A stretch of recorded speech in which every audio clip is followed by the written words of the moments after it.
చెప్పుకున్నట్లుగా అలంకరణ దేవుని రాజ్యమునకు ఆటంకమా అనంటే, ఈ ప్రకృతిని కలగజేసినటువంటి దేవుడు దేనిని కూడా అనాలోచనగానో అనవసరమైనటువంటి దానిగానో కలగచేయక ప్రతి దాని వెనకాల ఒక పరమార్థము ఉన్నదని ఇప్పటికే లోక మానవులందరూ అనుభవించి ఎరిగినటువంటి విషయం. కనుక ప్రియులరా, అలంకరణ అనంటే అందులో అనేక రకాలైనటువంటి భూషణ సంబంధమైనటువంటి వస్తువులు ఇమిడి ఉన్నాయి అనేటువంటి విషయం మనం అర్థం చేసుకోవాల్సింది. కేశాలంకరణ మొదలుకొని పాదాల వరకు, పాదపు గోటికి వేసుకునేటువంటి పాలిష్ వరకు, వీటిని మనుష్యుడు అలంకరించుకోవచ్చా? అలా అలంకరించుకుంటే పరలోకమునకు అభ్యంతరకరంగా ఉంటుందా?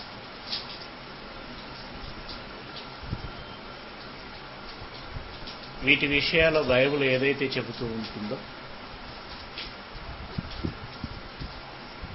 బైబిల్ చేయమన్నది మనం చేయాలి, మానేయమన్నది మనం మానేయాలి.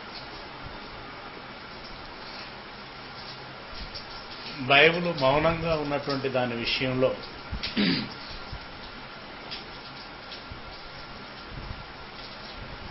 ఆ విషయమై మన నిర్ణయానికి వదిలిపెట్టాడు దేవుడు అనేటువంటి విషయాన్ని మనం గ్రహించాలి.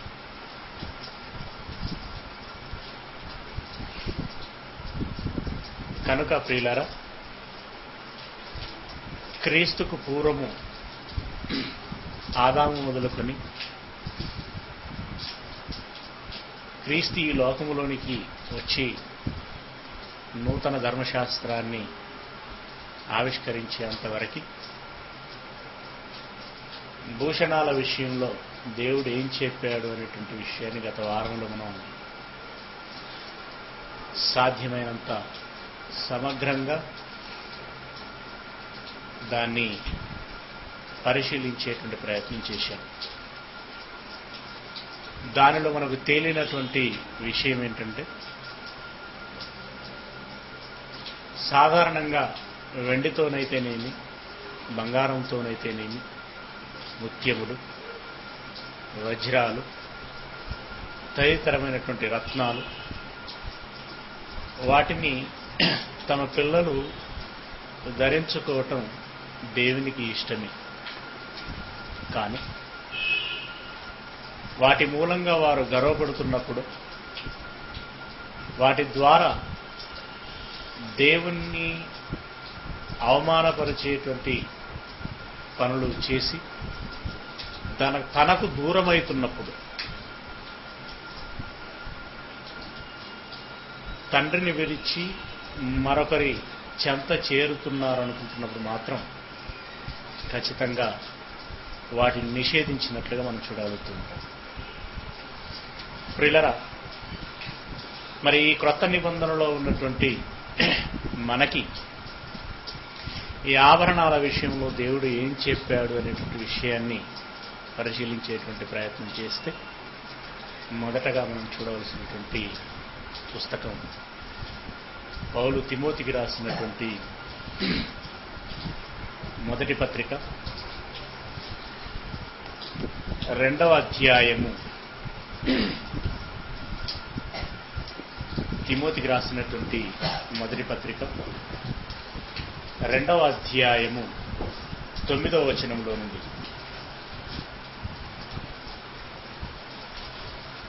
2వ అధ్యాయము 9వ వచనంలో నుండి. వచనం ప్రారంభించేటప్పుడు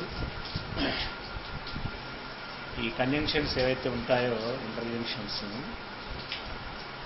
ఈ మరియు, లేదా, అయితే అని ప్రారంభించకూడదు ఎప్పుడైనా. తెలుసు కదా, సెంటెన్స్ని ఇంగ్లీష్లోనైనా సరే, అవునా, అవన్నీ ఎప్పుడు వాడుతూ ఉంటాం, కనుక జాగ్రత్త. స్త్రీలును అనకువయు స్వస్థ బుద్ధియు గలవారయుండి తగు మాత్రపు వస్త్రముల చేతనే గాని జడలతోనైనను బంగారముతోనైనను ముత్యములతోనైనను మిగుల వెలగల వస్త్రములతోనైనను అలంకరించుకోవద్దు అన్నాడు. ఏమేమి వద్దన్నాడండి? జడలు వద్దన్నాడు, బంగారం వద్దన్నాడు, ముత్యములు వద్దన్నాడు, వెలగల వస్త్రాలు వద్దు అన్నాడు. అయితే దేవుడు డైరెక్ట్గా ఆ వస్తువుల దగ్గరికే వెళ్ళలేదు. ఆ వస్తువులను ప్రస్తావించే ముందు మరొక విషయాన్ని నొక్కి చెప్పాడు. ఏంటది అనంటే, స్త్రీలకు ఏముండాలి అనంటే అణకువ ఉండాలి. అణకువ అనంటే ప్రియులారా, అనువైనటువంటి విధానములో ఉండాలి. ఎవరికి అనంటే తమ భర్తలైనటువంటి వారికి, అనగా పురుషులకు అని అన్నాడు. భార్యలు భర్తలకు అణకువగా ఉండాలి. అంటే వారికి లోబడుతూనే వారికి అనువైనటువంటి విధానములో సాటి అయినటువంటి సహాయకారులుగా ఉండాలి. ప్రియులారా, అంటే ముందు అక్కడ క్యారెక్టర్ గురించి ప్రస్తావన తీసుకొస్తూ స్త్రీలకు ఎలాంటి గుణగణాలు ఉండాలి అనంటే, ఇదిగో మొదటగా తమ భర్తల ఎడల అణకువ కలిగి ఉండాలి. తర్వాత స్వస్థ బుద్ధి గలవారై ఉండాలి. జంప్ చేయకు. స్వస్థ బుద్ధి గలవారై ఉండాలి. స్వస్థ బుద్ధి అనంటే ఆరోగ్యకరమైన బుద్ధి. బుద్ధి అంటే గుణం. ఆరోగ్యకరమైన అనంటే మంచి చేసే, హితమైన అని అంటారు దాన్ని. అంటే నీ భర్తకు బాగుండాలది, నీ పిల్లలకు బాగుండాలది, తోటి సమాజానికి బాగుండాలి. నీ గుణము నలుగురు మెచ్చాలి, నలుగురు ఇష్టపడాలి. అలా నీ భర్తలకు అణకువగా ఉండాలి. వారి ఎడల ఆరోగ్యకరమైనటువంటి బుద్ధి కలిగి ఉండాలి. ఇది very important, very very important, very very important. ఈ ప్రస్తావన తీసుకొచ్చి వెంటనే అలంకరణ సంబంధమైనటువంటి జడలు, బంగారము, ముత్యములను గురించినటువంటి ప్రస్తావన తీసుకొచ్చాడు. అంటే భర్తలకు అణకువగా ఉండటం, ఆరోగ్యకరమైనటువంటి బుద్ధి కలిగి ఉండటానికి వస్తువులకి ఏమైనా రిలేషన్ ఉందా? ఏం రిలేషన్ ఉంది? ఏం రిలేషన్ ఉంది చెప్పండి. ప్రియులారా, ఇక్కడే వారి యొక్క ఆ గుణం ఏంటి అనేటువంటి విషయము పూర్తిగా బట్టబయలు అవుతుంది. ఓకే, ఒక సంపన్న కుటుంబం అనుకోండి, డబ్బులు బాగా ఉన్నప్పుడు కొందరి పరిస్థితి ఎలా ఉంటుందంటే దీన్ని ఎలా ఖర్చు పెట్టాలి అని తోయనటువంటి పరిస్థితి. అందుకే కదా బ్లాక్ మనీ ఎక్కువగా వెనకబడేది. ఎలా ఖర్చు పెట్టాలో తోయనటువంటి పరిస్థితి. అలాంటి వారు వారికి కావలసినటువంటి ప్రతి దానిని కూడా సమకూర్చుకోగలరు.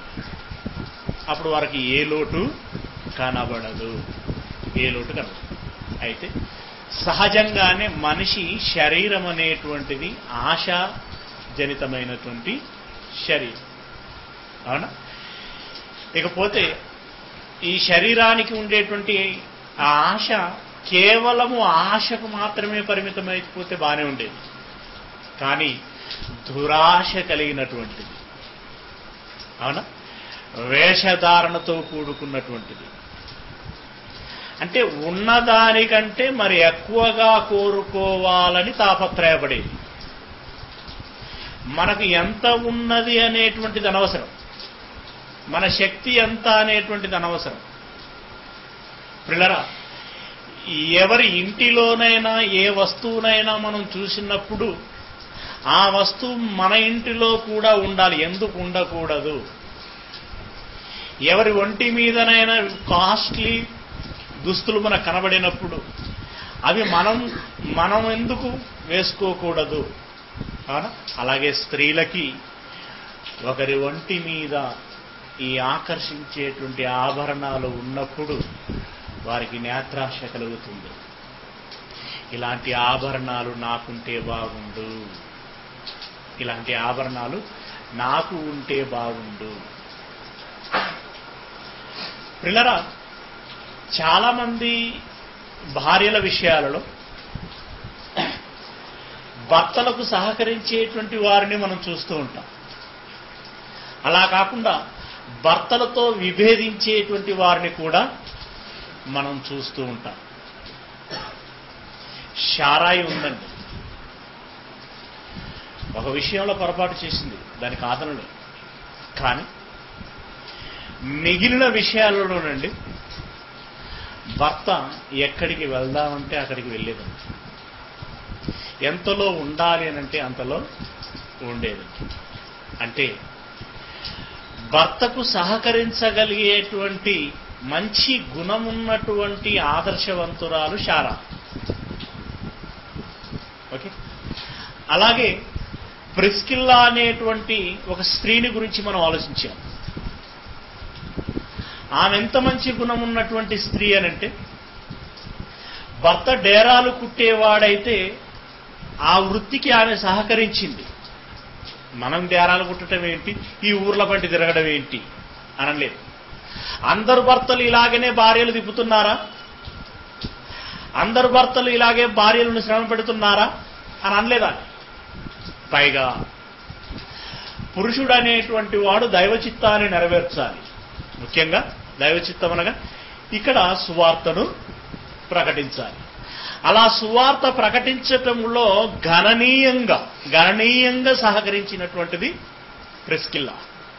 అలా సువార్త ప్రకటించి బోధకులైనటువంటి వారికే కావలసినటువంటి జ్ఞానాన్ని అందించి ఇక తన ఇంటనే సంఘాన్ని స్థాపించగలిగేటువంటి ఘనురాలు ప్రిస్కిల్లా.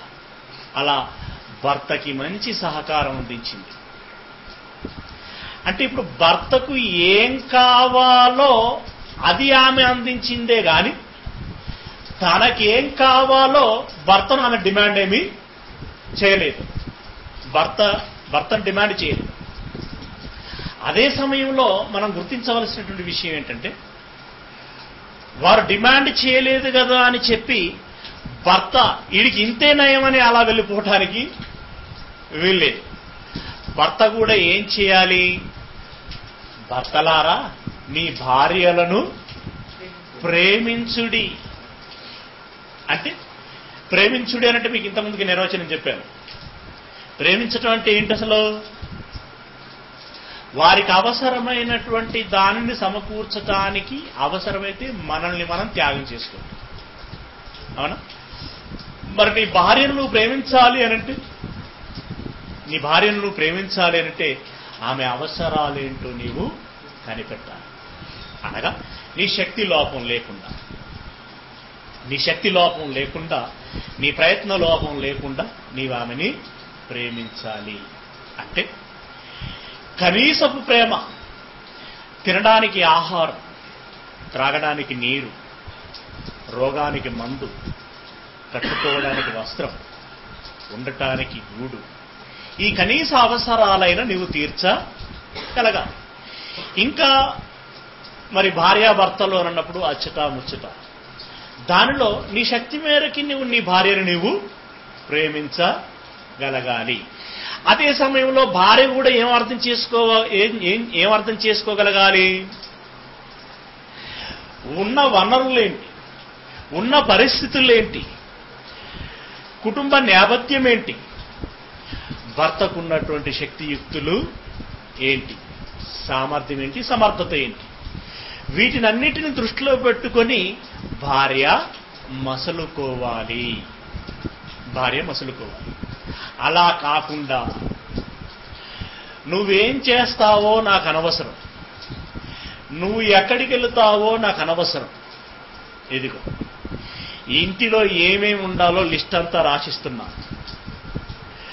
ఫ్రిడ్జి కూలర్ మొదలుకొని ఇదిగో ఒంటి మీద నెక్లెస్ వరకు ప్రతి వస్తువు అర్జెంటుగా ఈ నెల ఆఖరులోగా ఇంట్లో ఉండాలి. ఉంటేనే సరే, లేదంటే నేను భయంకరమైన నిర్ణయం తీసుకోవాల్సి ఉంటుంది అని. అంటే కొంతమంది మరి భయంకర మూర్ఖ స్వభావము కలిగినటువంటి చండ శాసనపు నిర్ణయాలు తీసుకునేటువంటి వారిని కూడా మనం చూడలేకపోలేదు. ఏమండి, చేతగాని భర్తను, అసమర్థుడను, అవునా, ఇంకెన్నెన్నో నెపములు మోపి ఇంకేదేదో చేసి ఇలాంటి భర్తతోటి నేను కాపురము చేయలేను, ఈ చాలని బ్రతుకు నేను బ్రతకలేను, అచ్చట లేదు ముచ్చట లేదు, అవునా, అవసరాలను తీర్చలేనటువంటి ఈ భర్తతో నేను కాపురము చేయలేను అని చెప్పి విడాకులు తీసుకున్నటువంటి వారు కూడా ఉన్నారు. ఇలాంటి సంఘటనలు చూసినటువంటి భర్తలు భార్యలు లాంటి డిమాండ్లు చేయగానే వాళ్ళ గుండెలని దడేలు అంటూ ఉంటాయి. ఏమండి, అమ్మో ఫలానానే ఇలా అడిగి ఏం చేసిందో తెలుసు, ఇప్పుడు నా భార్య కూడా అడిగిందంటే రేపొద్దున ఈమె కూడా అలాగూ చేయదని గ్యారంటీ లేదు. కనుక ఏం చేయాలి? ఒకవేళ భర్త అండి ఒక మోస్తారు జాబు, నెలకు 15,000 20,000 వస్తున్నాయి, అవునా. ఇప్పుడు భార్య డిమాండ్ చేస్తుంది, ఏమండి ఇప్పుడు నేను ఈ పెళ్లికి పోవాలంటే నాకు వడ్డానం ఉండాల్సిందే, లేదంటే నువ్వు వడ్డానం తెస్తే నేను పెళ్లికి పోతా, లేదంటే మానేస్తా. అరే అలాగంటే ఎలాగని బాగా కావలసినటువంటి వాళ్ళు మరి వెళ్ళకపోతే వారు ఏమనుకుంటారు? సరే నెక్స్ట్ టైం ప్రయత్నం చేస్తాం కానీ ఈసారికి ఏదో అలాగా అడ్జస్ట్ అయ్యి నువ్వు పోవే అనంటే లేదు, తెస్తావా మానేయాలా? అదేంటే మన పరిస్థితులన్నీ నీకు తెలుసు కదా, తెలిసి కూడా ఇలాగ అడుగుతున్నావు అంటే నాకు అదంత అనవసరం. పక్కింటి ఆయన తేలేదా? ఆయన తెచ్చినప్పుడు నువ్వెందుకు తేలేవు అంటే ఆయనే సంసారం చేస్తున్నాడు, నువ్వు చేయటం లేదా? ఏమంటే వాస్తవికంగా కుటుంబాలలో జరిగేటువంటి చర్చ రచ్చ అండి ఇది. ఏమండి, మీరు ఇంకా చవి చూడలేదనుకుంటా. ఏమండి, కుటుంబాలలో జరిగేటువంటి చర్చ రచ్చ ఇది. నాకు అదంత అనవసరం అన్నట్టుంది. పిల్లరా, ఆయన ఉదికు గగ్గోలు పెడుతూ ఉంటాడు, ఇదిగో నాకు వచ్చే జీతమే 15,000, ఇందులో ఇంటి కిరాయి కట్టాలి, నల్లా బిల్లు కట్టాలి, కరెంటు బిల్లు కట్టాలి, పిల్లలకు స్కూల్ బిల్లు కట్టాలి, ఇవన్నీ రేషన్ బిల్లు కట్టాలి, ఇవన్నీ కట్టగా నాకు మిగిలేది ఏమీ ఉండదే, అల్లి సున్నకు సున్నా. అదనంగా నువ్వు ఇప్పుడు వడ్డానం అడిగితే ఉన్న బలంగా నేను ఎక్కడి నుండి తెచ్చేది? అంతే. ఇక నీతో నాకు అనవసరం అన్నట్టుగా ముడత మంచం వేసిందంటే ఇక ఈయన గారికి ఛాయ్ నీళ్ళు లేవు, భోజనం లేదు, బట్టలు ఉతకడం ఉండదు, నీళ్లు తాగడం ఉండదు, మాట ఉండదు, ఏది ఉండదు. అంటే అది సైలెంట్ ధర్నా. ఏమండి, ఇక ధర్నలోకి దిగిన తర్వాత ఈయన డైలమాలో పడిపోతాడు. ఇది ఎంతవరకు తాగిపోతుందో, ఏమేమవుతుందో, బాగా డీప్ థింకింగ్లోకి వెళ్ళిపోతాడండి. డీప్ థింకింగ్లోకి వెళ్ళిన తర్వాత ఇక ఆయనకు ఒక ఆలోచన వచ్చేస్తుంది. ఏం ఆలోచన తెలుసా?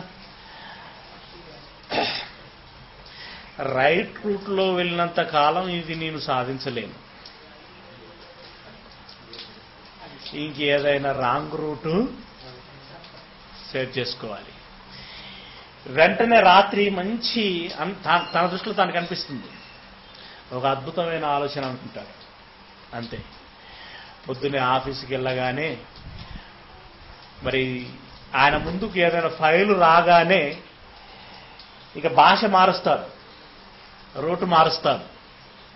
అంతకుముందు సాఫీగా సంతకాలు చేసి ఫైల్ని హైయర్ ఆఫీసర్కి పంపించినటువంటి ఆయన ఇప్పుడు దానికి మెలికలు పెడుతూ ఉంటాడు.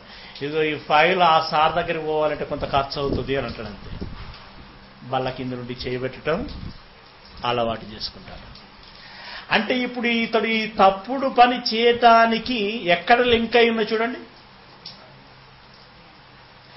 అదనపు కోరికలు కోరటం మూలంగా ఇతడు ఈ విధమైనటువంటి వక్రపుట ఆలోచన చేయటానికి అవకాశం ఏర్పడింది. అంటే ఒక భర్త తప్పు చేస్తున్నాడు అనంటే దాని వెనకాల అందరి విషయంలో కాదండి, ఎందరో కొందరి విషయంలో ఈ భార్యల ప్రభావం కూడా ఉంటుంది. ఇదిగో ఇలాంటివన్నీ ఆలోచించినప్పుడు ఇదిగో ఇలాంటి ప్రమాదాలు జరిగేటువంటి అవకాశం ఉన్నది గనక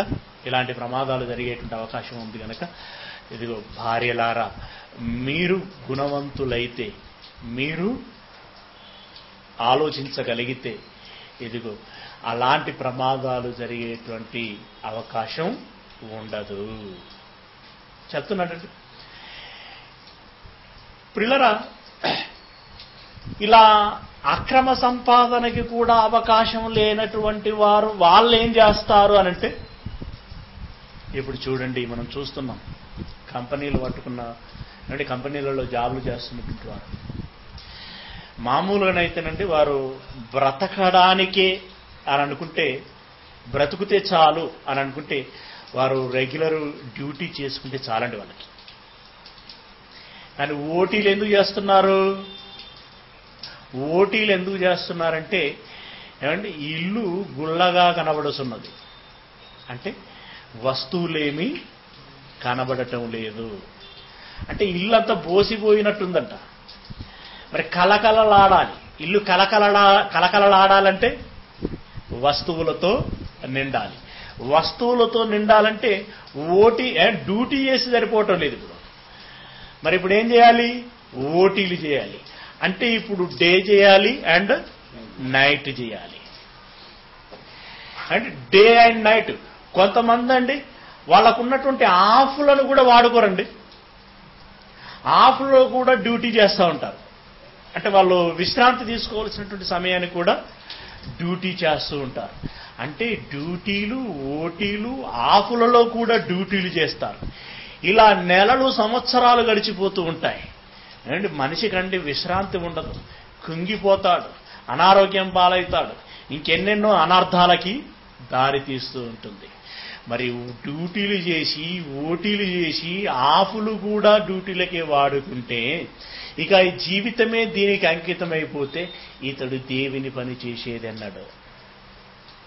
దేవుని పని చేయడం పక్కకు పెట్టు, అసలు దేవుణ్ణి అర్థం చేసుకునేది అన్నాడు. దేవుణ్ణి అర్థం చేసుకునేది అన్నాడు. పిల్లరా, అంటే మనలో ఉన్నటువంటి అదనపు కోరికలు వాటిని ఏమంటారంటే భోగపు కోరికలు అని అంటారు. భోగేచ్ఛ, భోగరేషం, భోగరేషం అంటే కావలసినటువంటి దానికంటే అదనంగా కోరుకోవటం. అంటే వీరిలో ఉన్నటువంటి గొంతెమ్మ కోరికలను తీర్చడానికి పురుషుడు బిజీ అయిపోవటం మూలంగా దేవుణ్ణి అర్థం చేసుకోలేనటువంటి పరిస్థితి, దేవుని ఇష్టాన్నే నెరవేర్చలేనటువంటి పరిస్థితి. దేవుని ఇష్టాన్ని నెరవేర్చకపోగా దేవునికి అయిష్టమైనటువంటి మరి తప్పుడు కార్యక్రమాలకి, అంటే ఇంతగా లంచం తీసుకోవటం కానీ, లేదంటే తప్పుడు సాక్ష్యాలు చెప్పటం కానీ, తప్పుడు ఉత్తర్వులు జారీ చేయటం కానీ, ఇంకా తప్పుడు కార్యక్రమాలు ఎన్నో చేయటం మనం చూస్తుంటాం. ఇలాంటి దైవ విరుద్ధమైనటువంటి కార్యక్రమాలు చేయటానికి కూడా అవకాశము ఏర్పడుతున్నది. అంటే ఇలాంటి ప్రతి దాని వెనకాల స్త్రీ ఒత్తిడే ఉన్నది అని చెప్పలేమండి. పురుషులే స్వతహాగా చేస్తున్నటువంటి వారు కూడా ఉన్నారు. కానీ మేజర్గా నువ్వు ఎక్కువ కేసులలో చూడండి, వీరి వెనకాల భార్యల ప్రమేయము ఉంటుంది. భార్యల ప్రమేయము ఎక్కువగా ఉంటుంది. కనుక ఇదంతా దృష్టిలో పెట్టుకున్నటువంటి దేవుడు ముందు క్యారెక్టర్ను గురించి అక్కడ ట్రస్ట్ చేస్తున్నాడు. ఏమన్నాడు? స్త్రీలారా అనుకువయు స్వస్థ బుద్ధియు గలవారై ఉండి తగుమాత్రపు వస్త్రాలే కలిగి ఉండండి. ఎక్కువ వస్త్రాలు కోరుకుంటే ఏమవుతుంది? ఎక్కువ డబ్బులు ఇన్వెస్ట్మెంట్ చేయాలి. ఎక్కువ డబ్బులు ఇన్వెస్ట్మెంట్ చేయాలంటే ఏం కావాలి? డ్యూటీలకు అదనంగా ఓటీలు చేయాలి. కనుక తగుమాత్రపు వస్త్రముల చేత ఉండాలి. జడలతోనైనను. ఈ ప్రస్తావన ఎందుకు వచ్చింది? అసలు జడలకి డబ్బులకి ఏమైనా లింక్ ఉందా? అంటే ఈ పదాన్ని ఎందుకు ప్రస్తావన చేసి ఉండాలి అంటేనండి, ప్రియులారా, వాస్తవానికి ఇక్కడ ఇంకా లోతైనటువంటి మర్మం ఉంది. అసలు ఈరోజు మన దగ్గర ఇండియన్ కల్చర్ అని చెప్పేసి కల్చర్ పాడు చేశారు. కానీ అసలు స్త్రీకి దేవుడు ఈ వెంట్రుకలు ఏమంటారు వాటిని? తల వెంట్రుకలే, శిరోభూషణాలు అంటారు, శిరోజాలు. వాటిని ఎందుకు ఇచ్చాడు? వాటిని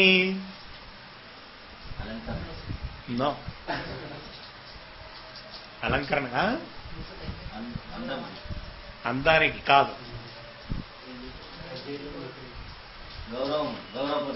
కాదు.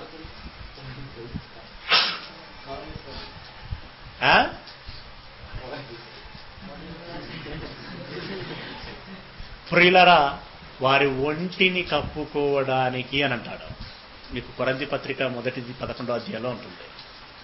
ఓకే, అంటే ఇప్పుడు ఛాతి భాగాన్ని కవర్ చేసుకోవడానికి, ఏమంటే చెస్ట్ను కవర్ చేసుకోవడానికి ఆ వెంట్రుకలు ఉండాలి అని అంటాడు. నువ్వు జడేస్తే ఎక్కడ కవర్ అవుతుంది? నో. ఇకపోతే ఇంకొక విషయం ఏంటంటే, సరే మరి మన వాళ్ళు ఒక జడతో ఆగిపోతున్నారా అనంటే లేదండి. మీరు చూస్తారు కదా అప్పుడప్పుడు పాశ్చాత్య దేశాల వాళ్ళు వేసుకునేటువంటి జడలు, ముఖ్యంగా ఆఫ్రికా ఖండంలో ఉన్నటువంటి స్త్రీలండి. ఒక ఆమె ఎన్ని జడలు వేసుకుంటుంది అనుకుంటున్నారు మీరు? ఎన్ని?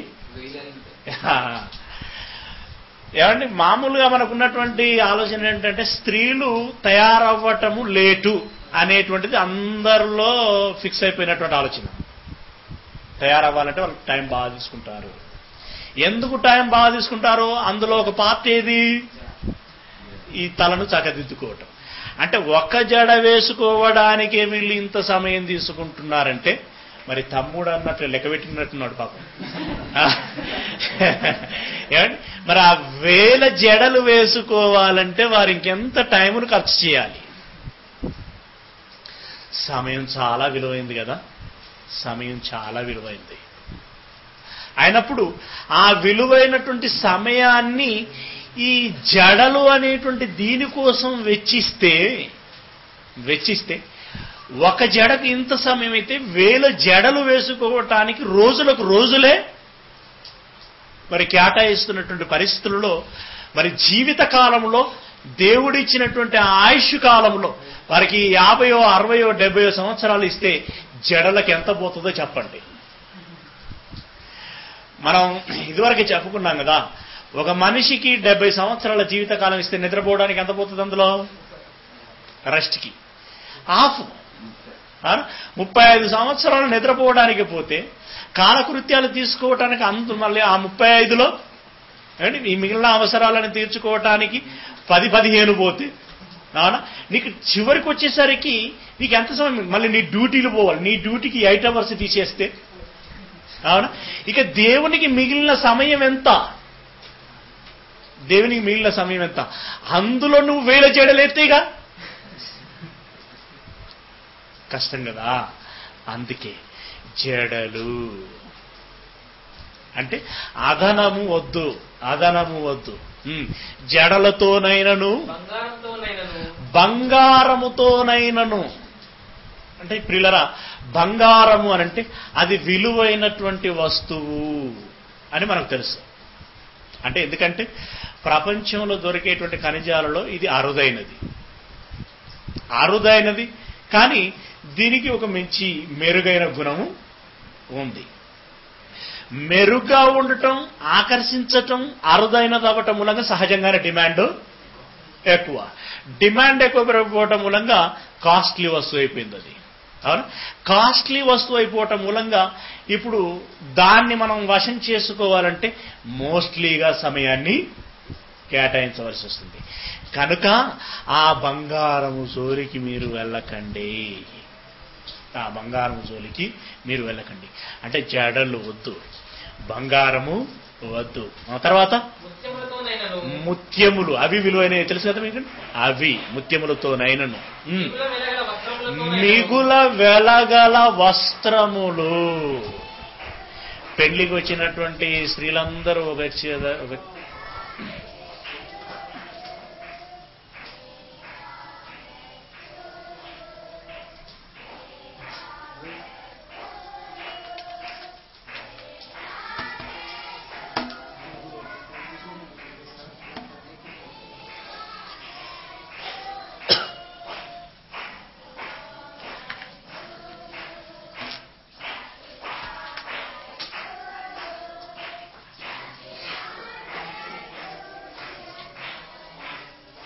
చిన్న పాట పాడండి, వాళ్ళ సపోర్ట్లు వేయక.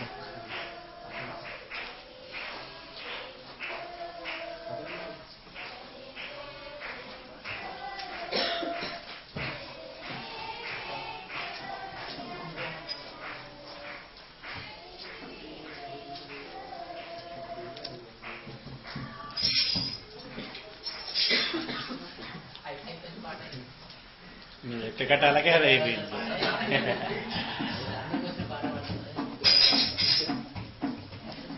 వదిలే మంచి ప్రియులరా, ముత్యములు అవి విలువైనవే కనుక వద్దన్నాడు. తర్వాత మిగుల వెలగల వస్త్రములు.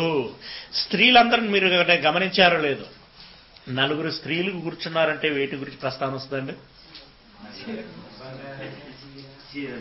కదా? వీటి గురించే. వీళ్ళు పోయి పెళ్లిళ్ళకో పేరంటాళ్ళలో కలుసుకున్నారనుకోండి, నీ చీర ధర ఎంత, అవునా, ఎక్కడ కొన్నా, అవునండి. అప్పుడు సహజంగానే మరి తక్కువ రేంజ్లో ఉన్నటువంటి వాళ్ళ మనస్సు ఏమవుతుంది, చివుక్కుమంటది. అవునా? వాళ్ళు అప్పుడే మెంటల్గా ఫిక్స్ అయిపోతారు, పో అని మా ఆయన నిలదీయాలి. అవునా? నెక్స్ట్ ఫంక్షన్ లో ఇలాంటిది కాకుండా ఇదిగో వీళ్ళందరూ ఎలాంటిది తీసుకొచ్చుకున్నారో నేను అలాంటిదే వేసుకొచ్చుకోవాలి. దీంతో మళ్ళీ ఏమేమి లింకప్ అవుతున్నాయో మనం ఇందాక ఆలోచించాం. కనుక పిల్లరా, మిగుల వెలగల స్త్రీ అది వస్త్రములనైనను అలంకరించుకొనక దైవభక్తి గలవారమని చెప్పుకొను స్త్రీలకు తగినట్లుగా సత్క్రియల చేత సత్ అంటే చెప్పుకున్నాం కదా, సత్యము. సత్యమనగా వాక్యము. వాక్య సంబంధమైనటువంటి క్రియల చేత. అందులో ఏమున్నాయో తెలుసండి, సత్సంబంధమైన సత్క్రియ అంటే వాక్య సంబంధమైనటువంటి క్రియ అంటే ఏమండి, మీరు కేవలం అంటే సువార్త ప్రకటన, యేసు ప్రభు మన కోసం మన పాపల నిమిత్తం చనిపోయాడు, సమాధి చేయబడ్డాడు, తిరిగి లేపబడ్డాడు, మనం కూడా లేస్తాం, ఇంతవరకు మాత్రమే పరిమితం కాదండి.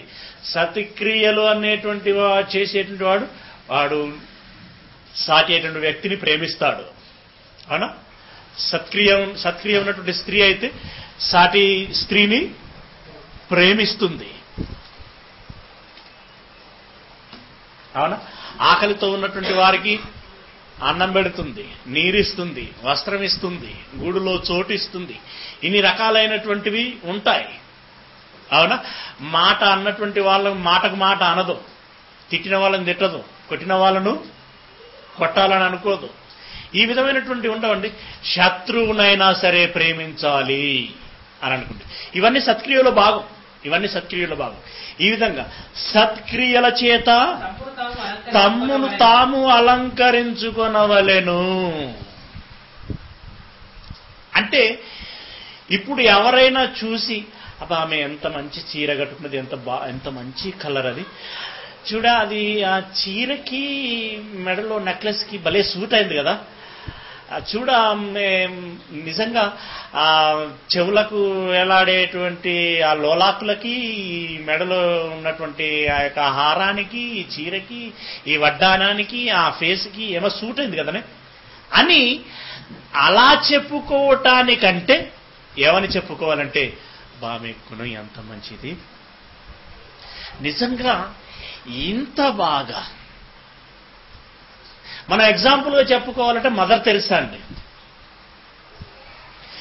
నిజంగా ఇంత జబ్బు పట్టి ఉన్నటువంటి వారిని చూస్తేనే మనకు డోకొస్తుందే, వారిని చూస్తేనే మనం ఆమెడు దూరం పోతామే, వారిని చూస్తేనే చీచి అని చిరుబురులాడిపోతామే మనం. అలాంటి వారి యొద్దకు వెళ్ళి వారిని దగ్గరికి తీసుకొని వారి ఒంటిని తుడిచి, అవునా, వారికి మందులు పెట్టి, వారికి ఆహారాన్ని తినిపించి, వారి కోసం ఒక మంచి బెడ్ను ప్రిపేర్ చేసి అందులో పడుకోబెట్టి పూటకు కంటికి పాపలా కనిపెడుతూ మరి ఆ రకంగా ఒక వ్యక్తిని తీర్చిదిద్దటం అంటే నిజంగా ఎంత మంచి గుణం అండి అది. ఆ గుణం ఎంత మంచిది చూడు, ఆమె మనసు ఎంత మంచిది చూడు, అలా చెప్పుకోవాలి నీ గురించి. అలా పై రూపాన్ని బట్టి నీ గురించి ముచ్చట పెట్టుకోవటం కాదు, నీ ఆంతరంగిక స్వభావాన్ని బట్టి నీ గురించి వారు ముచ్చట పెట్టుకోగలగాలి. అందుకే అంటున్నాడు, పై రూపానికి మీరు ప్రాధాన్యతనివ్వకుండా నీ ఆంతరంగిక గుణానికి నీవు విలువనివ్వాలి. నీ సత్క్రియల చేత ఏమంటున్నాడు, సత్క్రియల చేత తమ్మును తాము అలంకరించుకొనవలెను. స్త్రీలు మౌనముగా ఉండాలి. మీరు చాలా మంది మౌనంగా ఉండాలి అని అంటే సంఘాలలో మౌనంగా ఉండాలి అనేటువంటి దాన్ని ఫిక్స్ అయిపోయారండి. సంఘాలలో మౌనంగా ఉండాలంటారు, మళ్ళీ పాట పాడమంటారు. పాట పాడితే మౌనంగా ఉండడం ఎలా అవుతుంది? సంఘాలలో మౌనంగా ఉండాలంటే ప్రార్థన చేయమంటారు అంటే అది మౌనంగా ఉండడం ఎలా అవుతుంది? దాని అర్థం ఏంటంటే మౌనంగా ఉండండి అనేటువంటి పదాన్ని అక్కడ ఎందుకు ఉపయోగించాడంటే నీ భర్తకు ఎదురు చెప్పకు, అది విషయం.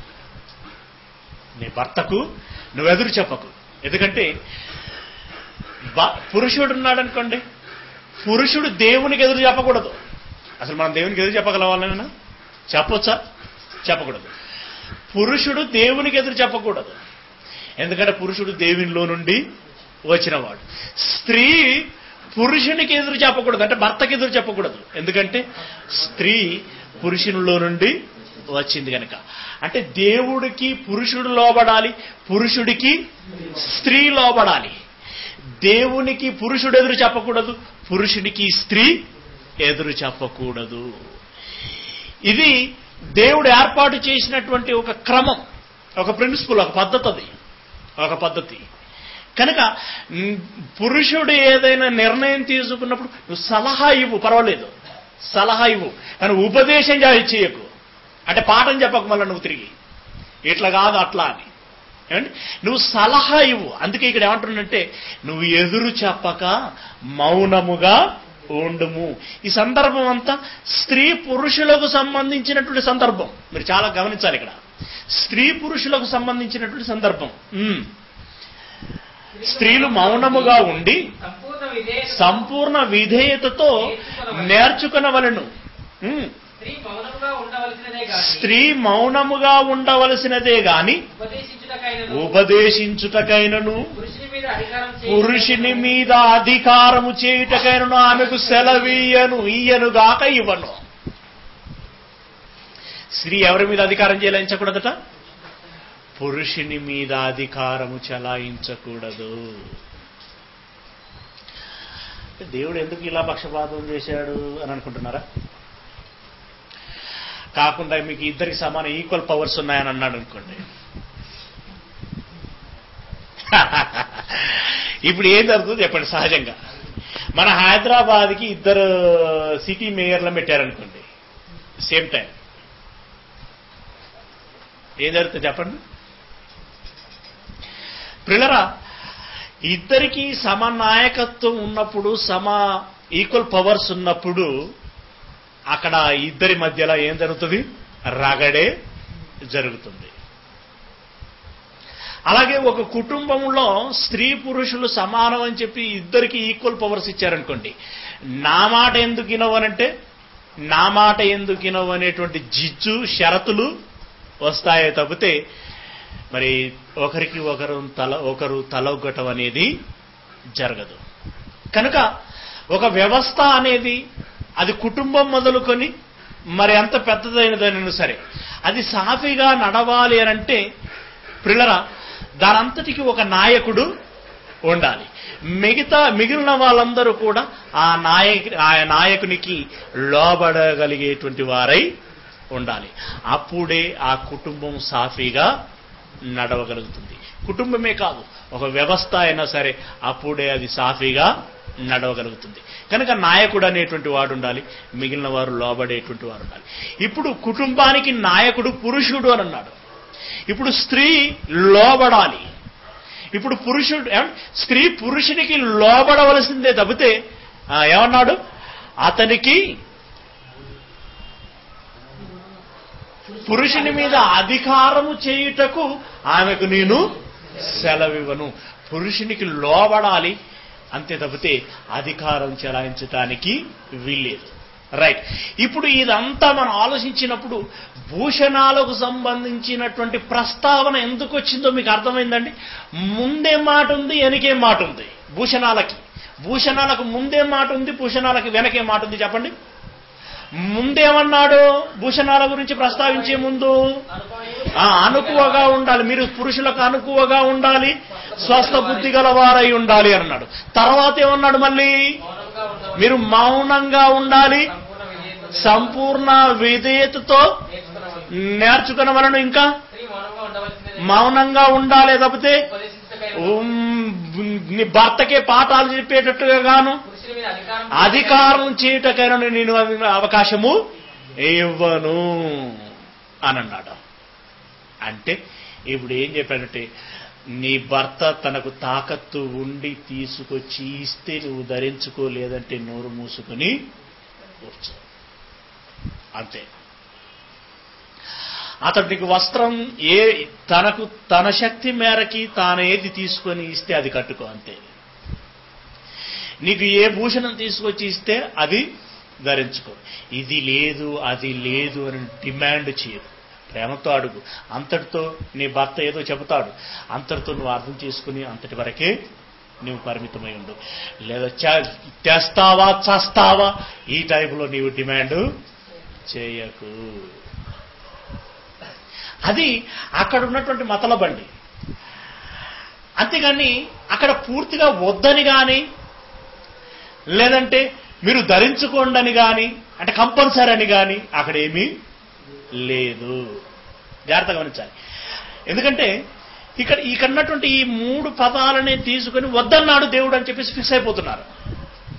వద్దు అని అన్నాడు అనంటే విషయం ఏమవ్వాలి అనంటే ప్రియులారా, జడలతోనైనను బంగారంతోనైనను ముత్యములతోనైనను మిగుల వెలగల వస్త్రములతోనైనను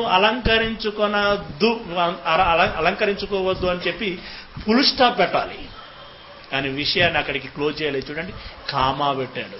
కామా పెడుతున్నాడు అంటే దాని అర్థం ఏంటంటే దీనికి రిలేటెడ్ మ్యాటర్ ఉంది అని దాని అర్థం.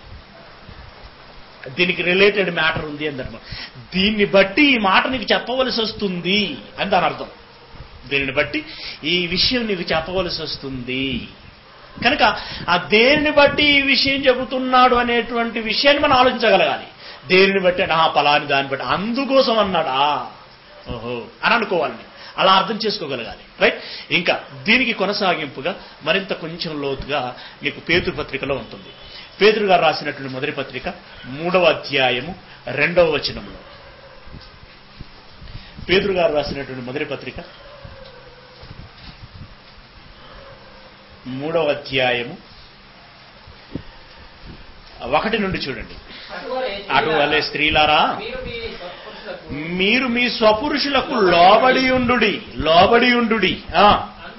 అందువలన వారిలో ఎవరైనాను వాక్యమునకు అవిధేయులైతే వారు భయముతో కూడిన మీ పవిత్ర ప్రవర్తనను చూసి వాక్యము లేకుండానే తమ భార్యల నడవడి వలన రాబట్టబడవచ్చును. చాలా మంది భార్యలండి పాస్టర్ దగ్గరికి వచ్చి ఒక ప్రేయర్ రిక్వెస్ట్ చేయటం మీరు గమనించారా? ఏమని? మా ఆయన కూడా చర్చికి వచ్చేటట్టుగా ప్రార్థన చేయండి. నేనెంత చెప్పినా ఉత్తలేడు ఆయన కూడా మారేటట్టుగా పాస్టర్ గారు ప్రార్థన చేయాలట.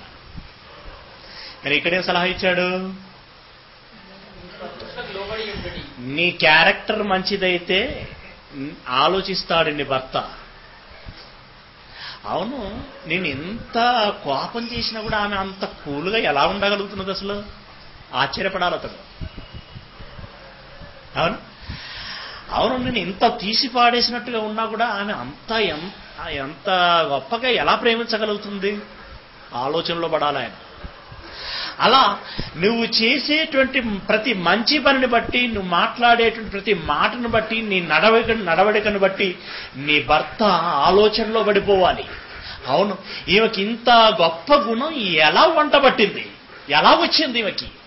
అప్పుడు ఆయనకు అర్థం కావాలి, ఓహో ఈమె క్రీస్తు మాటలను వినటం మూలంగా, బైబిల్ను చదవటం మూలంగా, క్రైస్తవురాలుగా జీవించాలని ఫిక్స్ అవ్వటం మూలంగానే ఈమెకి ఇలాంటి క్యారెక్టరు వంటబట్టింది.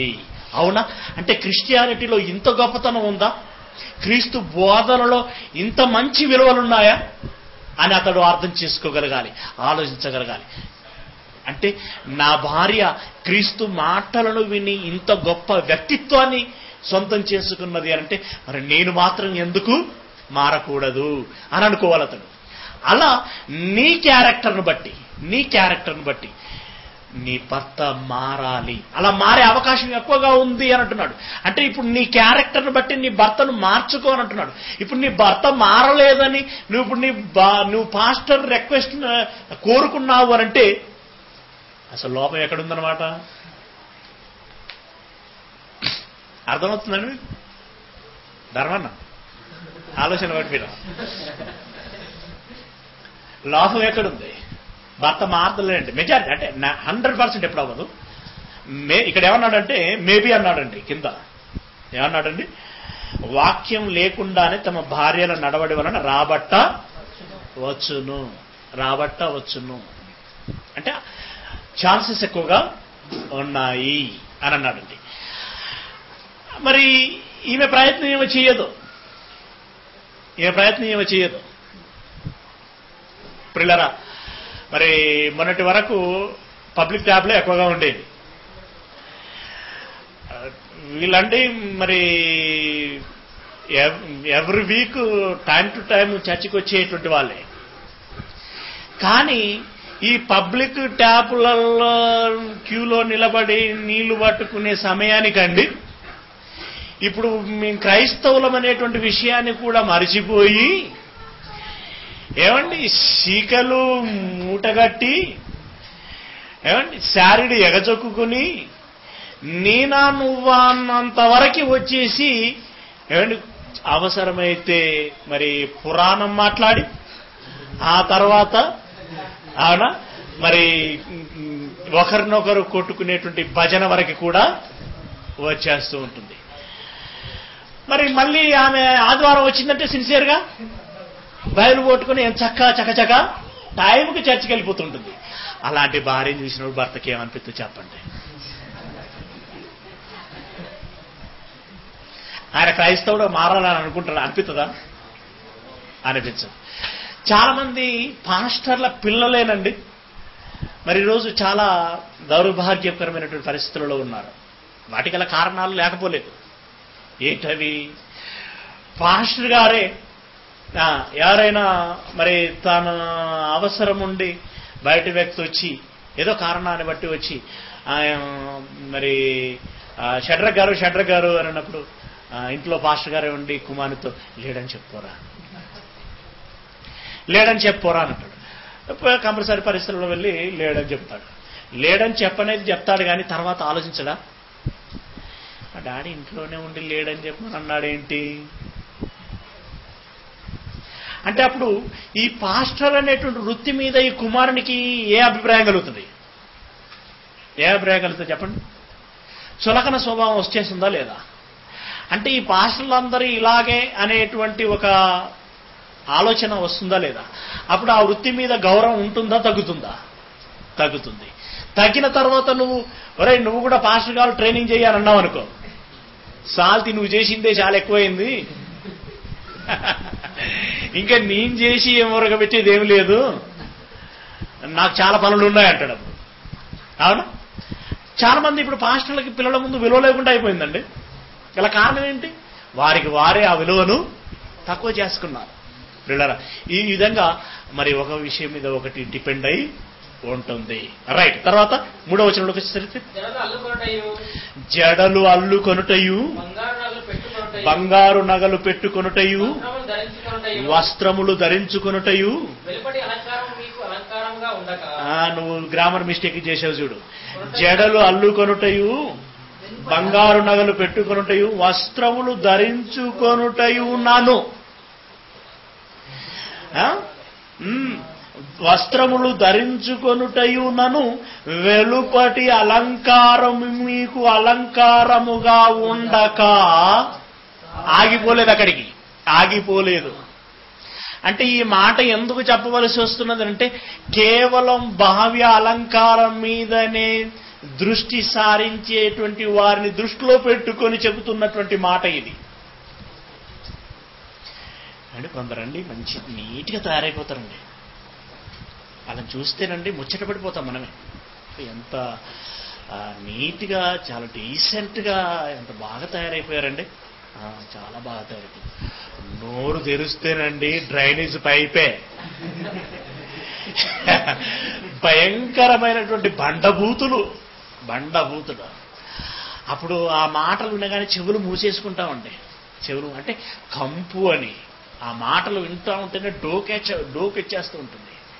అప్పుడు ఏమనుకుంటాం, అమ్మో మీద మెరుగులు చూసి మనం ఏదో అనుకున్నాం కానీ లోపల భయంకరమైన కంపు ఉంది. అంటే ఈమె ఏ సందంబు అన్నమాట? మేడిపండు సందంబు.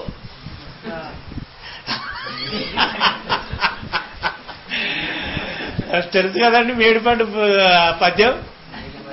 మేడిపండు చూడు మేలిమయ్యుండు, పొట్ట విప్పి చూడు పురుగులుండు. 99% క్రిస్టియానిటీలో ఉంది ఇదే. అవునండి, గాంధీ కూడా స్టేట్మెంట్ ఇచ్చింది ఇదే.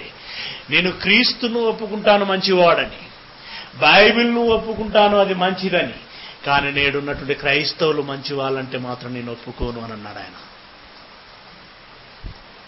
అది 100కి 100 రూపాయలు నిజం, 100కి 100 రూపాయలు నిజం. క్రైస్తవులు మంచోళ్ళు కాదండి, క్రైస్తవులు మంచోళ్ళు కాదండి, వేషధారులు. ఇలాంటి వారిని దృష్టిలో పెట్టుకొని మీద మేకప్ పై టిక్ టక్ గా పోయేటువంటి వాళ్ళని దృష్టిలో పెట్టుకొని చెప్తున్నటువంటి మాట, లోపల నుండి కంపు వస్తుంది గనక వాళ్ళకు చెప్తున్నటువంటి మాట, జడలు అల్లుకొనుటయైనను, బంగారు నగలు పెట్టుకొనుటయైనను, వస్త్రములు ధరించుకొనుటయైనను, వెలుపటి అలంకారము మీకు అలంకారముగా ఉండక. అక్కడితో ఆగిపోయిందని మనలు, అక్కడితో ఆగిపోవడానికి వీల్లేదు. ఎందుకంటే ఫుల్ స్టాప్ పెట్టలే కదా. కామా ఉంది అంటే ఇంకా కంటిన్యూ అవ్వందని అర్థం. అవునా? మనళ్ళు అక్కడికి ఫుల్ స్టాప్ పెట్టేసి ఇక ఫిక్స్ అయిపోయారు. దేవుడు చెప్పాడు, ఏమని చెప్పాడంటే జల్లెడ అల్లుకోవద్దన్నాడు, బంగారు నగలు పెట్టుకోవద్దన్నాడు, వస్త్రాలు ధరించుకోవద్దన్నాడు. కనుక ఇదిగో క్రైస్తవులారా, మీరు ఇదిగో బంగారంతో చేయబడినటువంటి తాళి కూడా మీరు కట్టుకోవడానికి వీల్లేదు, ఇదిగో బొట్టు పెట్టుకోవడానికి వీల్లేదు, గాజులు పెట్టుకోవడానికి వీల్లేదు, ఈ అలంకారానికి సంబంధించినటువంటివి ఏవి కూడా మీరు పెట్టుకోకూడదు అని ఫిక్స్ అయిపోయారు.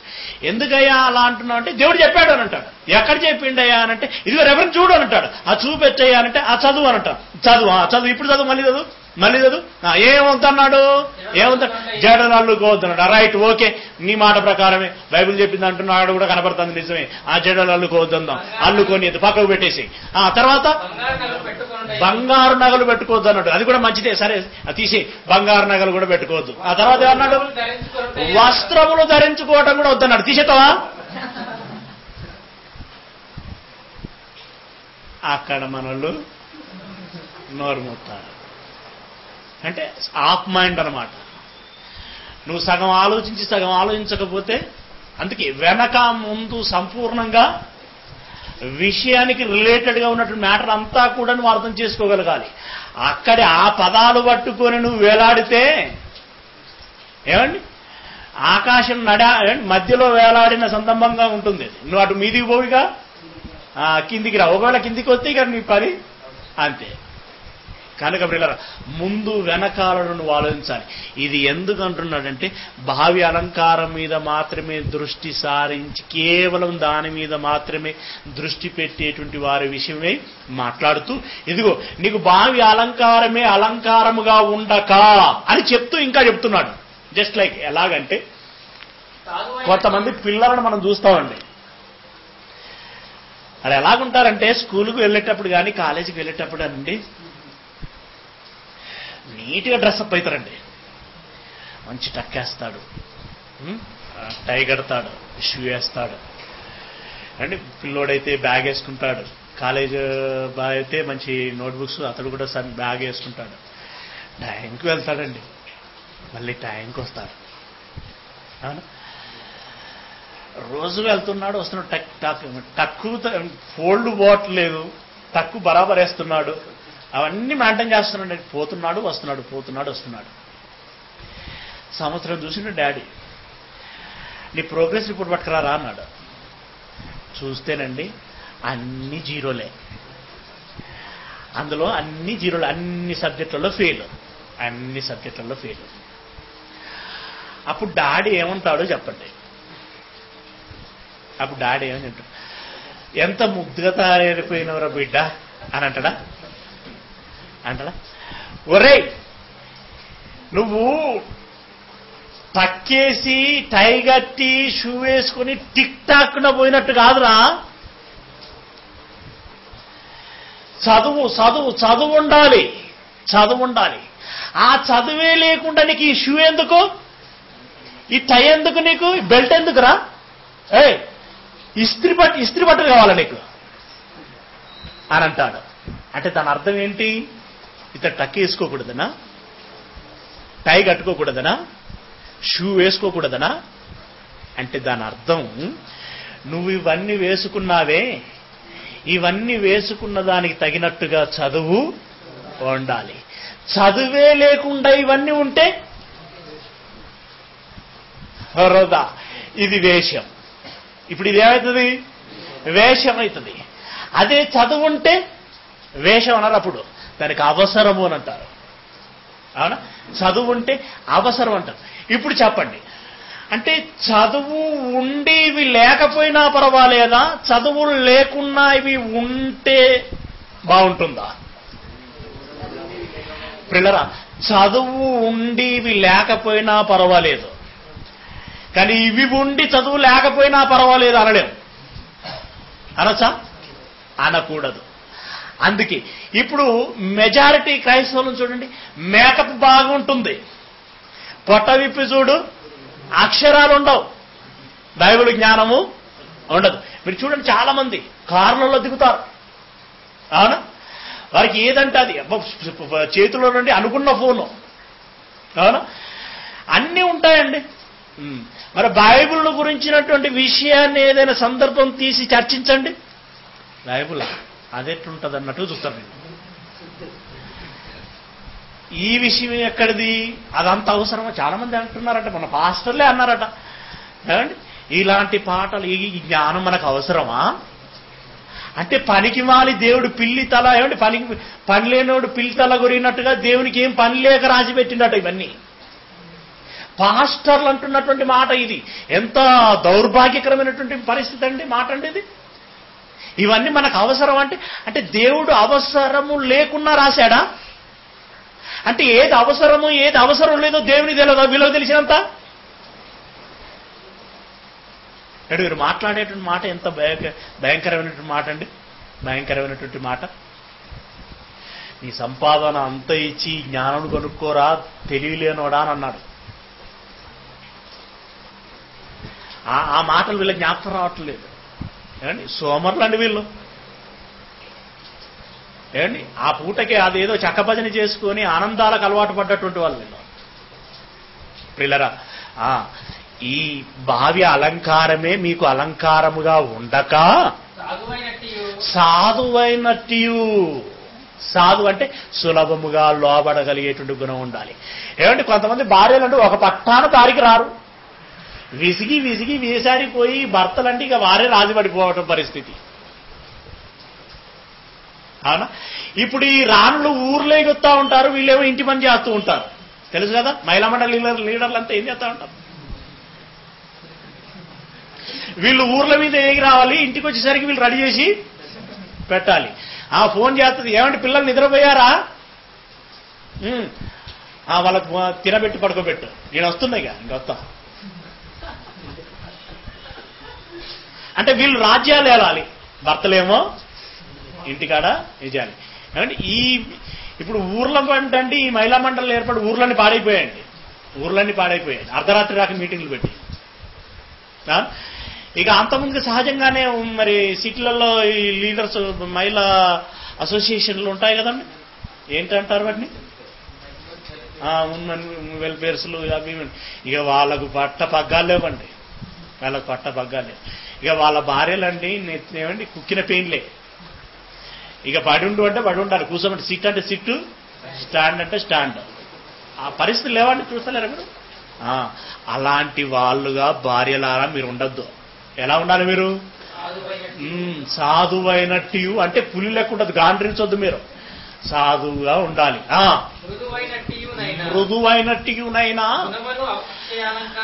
గుణమను అక్షయాలంకారము గల మీ హృదయ అంతరంగ స్వభావము మీకు అలంకారముగా ఉండాలి. సాధువైనట్టు అంటే సులభముగా లోబడాలి, మృదువైనట్టు అంటే సున్నిత స్వభావం కలిగినటువంటి మనస్సు అయి ఉండాలి.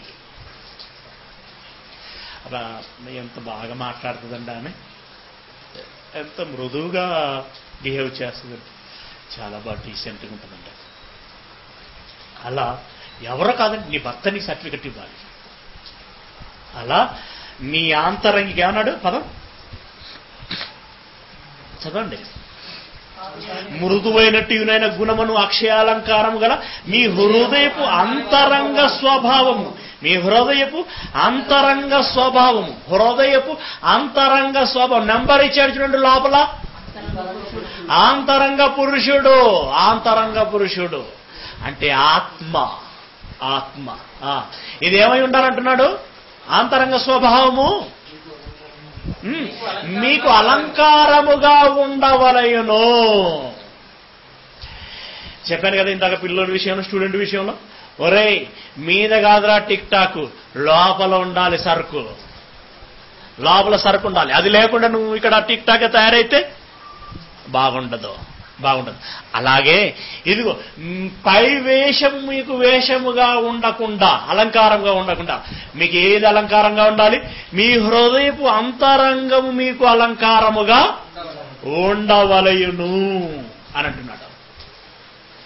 అంటే పిల్లలు ఇక్కడ మీరు బాగా ఆలోచించాల్సిన విషయం ఏంటంటే, బంగారము కానీ మిగిలిన వెలగలటువంటి వస్త్రాలు కానీ లేకుంటే ఇవన్నీ కానీ కంప్లీట్గా మీకు వస్త్రాలు కానీ బంగారం కానీ ఇవేవి భూషణాలు వద్దు అని డైరెక్ట్ చెప్పటం లేదు.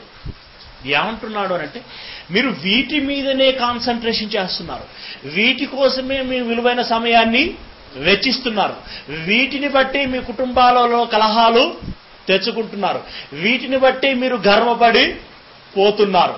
కనుక భావి అలంకారము మీకు అలంకారముగా ఉండక అంతకంటే ముందుగా మీ హృదయాన్ని అలంకరించుకోండి. మీ హృదయాన్ని అలంకరించుకోండి అనంటే, హృదయం అలంకరించబడటం అనంటే నీ హృదయం గుణపడాలి. నీ హృదయం గుణపడాలి.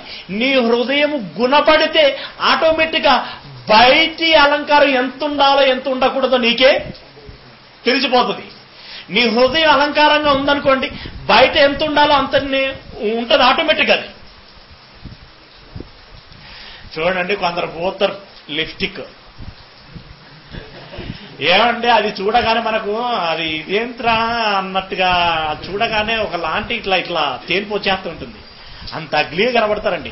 వాళ్ళకేమనిపిస్తుంది, అది భలే సోగ్గా అనిపిస్తూ ఉంటుంది. అవునా? ఆ పౌడర్ పూతేనండి, ఎంత పూయాలో అంత పూతే బాగుంటుంది. ఏమండి, ఒకరు పూతేనండి అది తెల్లగా పగటేసి ఆడేసినట్టు ఉంటుంది, పగటి వేషగాడేసినట్టు. అంటే కొందరికి అవన్నీ ఏం పట్టించుకోరండి. వాళ్ళు జాడేస్తారు, అది అయితే గుర్రపు తోక ఊగినట్టు ఊగుతూ ఉంటుంది. అవునా ప్రిల్లరా? ఇవన్నీ ఏం ఆలోచించకుండా అలా బాహ్య అలంకారం మీద దృష్టి సారించినటువంటి వారిని బట్టి దేవుడు చెబుతున్నటువంటి మాట అంటే ఇక్కడ రెండు మాటలు చెప్పుకోవాలంటే, మొదటగా నీ హృదయాన్ని అలంకరించుకోవాలి.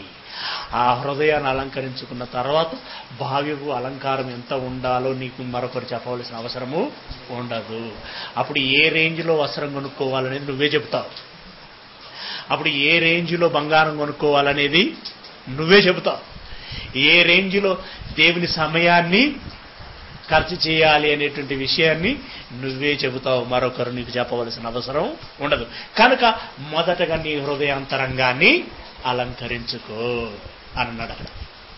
నీ హృదయ అలంకారముగా ఉండక అని కంటిన్యూ చేశాడు అనంటే, ఇదిగో రిలేటెడ్ దట్ మ్యాటర్ అనేటువంటి విషయాన్ని అక్కడ మనం గమనించాలి. రైట్? ఇక కొన్ని చర్చలలో మీరు చూసే ఉంటారు, గమనించే ఉంటారు, వినే ఉంటారు. ఏంటంటే, ఎవరైనా బాప్తిసం కావాలని అన్నారనుకోండి, నీకు బాప్తిసం ఇవ్వాలంటే మొదటగా నీ బొట్టు, నీ గాజులు, నీ మట్టెలు ఇవన్నీ తీసేసి వస్తేనే నీకు బాప్తిసం ఇస్తాము అని కండిషన్ పెడతా ఉంటారు. ఏమండి? అన్ని చర్చిలలో లేకపోవచ్చండి, కొన్ని చర్చిలలో ఇది ఉంది. అంటే ఇప్పుడు బాప్తిసం తీసుకోవాలంటే ఇవి అర్హతలు అన్నట్టుగా చూపెడుతూ ఉంటారు. ఇక బాప్తిసం తీసుకున్న తర్వాత మళ్ళీ నువ్వు పరిశుద్ధపరచబడ్డావు అనేటువంటి దానికి నిదర్శనంగా ఆ పరిశుద్ధతకు తెలుపు అనేటువంటిది సింబాలిక్ గా ఉంటుంది కనుక నువ్వు తెల్ల చీరే కట్టుకోవాలి అని అంటాడు. అంటే బాప్తిసానికి ముందు బొట్టు తీసేయాలి, గాజులు తీసేయాలి, మట్టె తీసేయాలి, పుస్తెల తాడు తీసేయాలి. తర్వాత బాప్తిసం తర్వాత తెల్ల చీర కట్టుకోవాలి. ఇప్పుడు పాస్టర్ గారి మోటివేషన్కి మేము మోటివేట్ అయిపోయి ఇక ఆ రకంగా డిసిషన్ తీసుకుంటుంది. డిసిషన్ తీసుకొని ఇక నీటి ఎక్కడో మునిగి తెల్ల చీర కట్టుకొని ఇంట్లో ప్రదక్షిణ ఇట్లా దర్వాజా గుండా వస్తూ ఉంటుంది ఇక తల్లి. హిందూ బ్యాక్గ్రౌండెడ్ ఫ్యామిలీ అనుకోండి, ఆయన చూడగానే వీళ్ళకి గుండె దడేలు అంటది. ఏంది మా కోడలు ఇట్లా అయిపోయింది అని అనుకుంటుంది. అవునా? భర్త చూసేసరికి ఆయనకి ఏమంటే ప్రాణాలు తోడేసినంత పని అయిపోతుంది. ఏమంటే ఏంటో నేను తెచ్చాననుకున్నావా అని తెల్ల చీర కట్టుకుని వచ్చావు ఇలా బోసిపోయి అని అంటాడు. అంతే. లేదండి నేను బాప్తిసం తీసుకున్నాను, క్రైస్తవురాలనయ్యాను అంటది. అంటే క్రైస్తవులైన వాళ్ళందరూ ఇలా ముండబోయాలా అని అంటాడు. అంటే క్రైస్తవులైన వాళ్ళందరూ ఇలా ముండబోయాలా అని అంటాడు. లేదండి మా పాస్టర్ గారు చెప్పారు ఇవన్నీ తీసేయాలట, అందుకే తీసేశాను అని అంటాడు. ప్రిల్లరా, ఇలాంటి నిర్ణయాల మూలంగానండి కొన్ని కుటుంబాలే విడిపోయాయి. ప్రత్యక్షంగా నేను మరి చూసినటువంటి పరిస్థితులు ఇవి. వరంగల్ జిల్లాలో ఏనుగల్ అనేటువంటి గ్రామం ఉంది. ఆ గ్రామంలో నుండి పాస్టర్ గారు చెప్పారు కదా అని చెప్పేసి ఆయన నిర్ణయానికి వచ్చేసింది. భర్తకు చెప్తే ఆయన యాక్సెప్ట్ చేయలేదు. ఎందుకంటే మన హిందూ బ్యాక్గ్రౌండ్ ఫ్యామిలీస్, మరి మనకి సో మెనీ మరి కుటుంబాలతో మరి రిలేషన్ ఉంటుంది కనుక మనకి ఇబ్బందికరంగా ఉంటుంది. ఒకవేళ నువ్వు దేవుని నమ్ముకుంటే నమ్ముకో, కానీ వేషం మార్చాల్సిన అవసరం ఉంది. నువ్వు నమ్ముకో, నీ హృదయంలో ఉంటే చాలు అని అంటే వెళ్ళలేదండి. పాస్టర్ గారు పట్టుబట్టారు. పాస్టర్ గారి మాటను బట్టి ఈమె పట్టుబట్టి చివరికి నువ్వు లేకపోయినా పర్వాలేదు కానీ నేను మాత్రం వేషం తీసేస్తాను అన్న. ఆయన ఏమన్నాడంటే నువ్వు వేషం వేసుకుంటేనే ఇంట్లోకి రావాలి, లేకుంటే నాకు గడప దొక్కద్దు అని ఆయన అన్నాడు. అంతే. ఆయన మాట ఆమె జిజ్జు మీద ఉంది, ఆయన మాట మీద ఆయన జిజ్జు మీద ఉన్నాడు, ఈ మాట మీద ఈమె జిజ్జు మీద ఉంది. ఇప్పుడు ఈయన ఇంట్లో ఈయనున్నాడు, ఈమెమో చర్చిలో ఉంది. పిల్లలు ఎటు కాకుండా ఆగమైపోయారు. అత్తమామల మరి వారి కారణ పాలన చూసేటువంటి వారు లేకుండా పోయారు. అంటే ఇప్పుడు ఈ కుటుంబము దైవ సన్నిధిలో నలుగురు చూసేటట్లుగా ఇది ఆత్మీయంగా అభ్యున్నతిలో ఉన్నటువంటి కుటుంబమా, లేదంటే నలుగురు ఏలెత్తి చూపించేటట్లుగా అవమానపరిచేటువంటి కుటుంబమా? ఏమండి, అవమానపరిచేటువంటి కుటుంబం. ఇంతకీ అసలు ఒక అన్యుడు క్రైస్తవుడు అవ్వటానికి ఇవన్నీ తీసివేయవలసినటువంటి అవసరం ఉందా? బైబిల్ అలా తీసివేయమని ఎక్కడైనా చెప్పిందా? ఒక కొత్తవాడు అన్యుడు క్రైస్తవ్యంలోనికి వచ్చేటప్పుడు మార్చుకోవలసింది ఏంటిది? బైబిల్ ఏం చెప్పింది? అపోస్తుల కార్యములు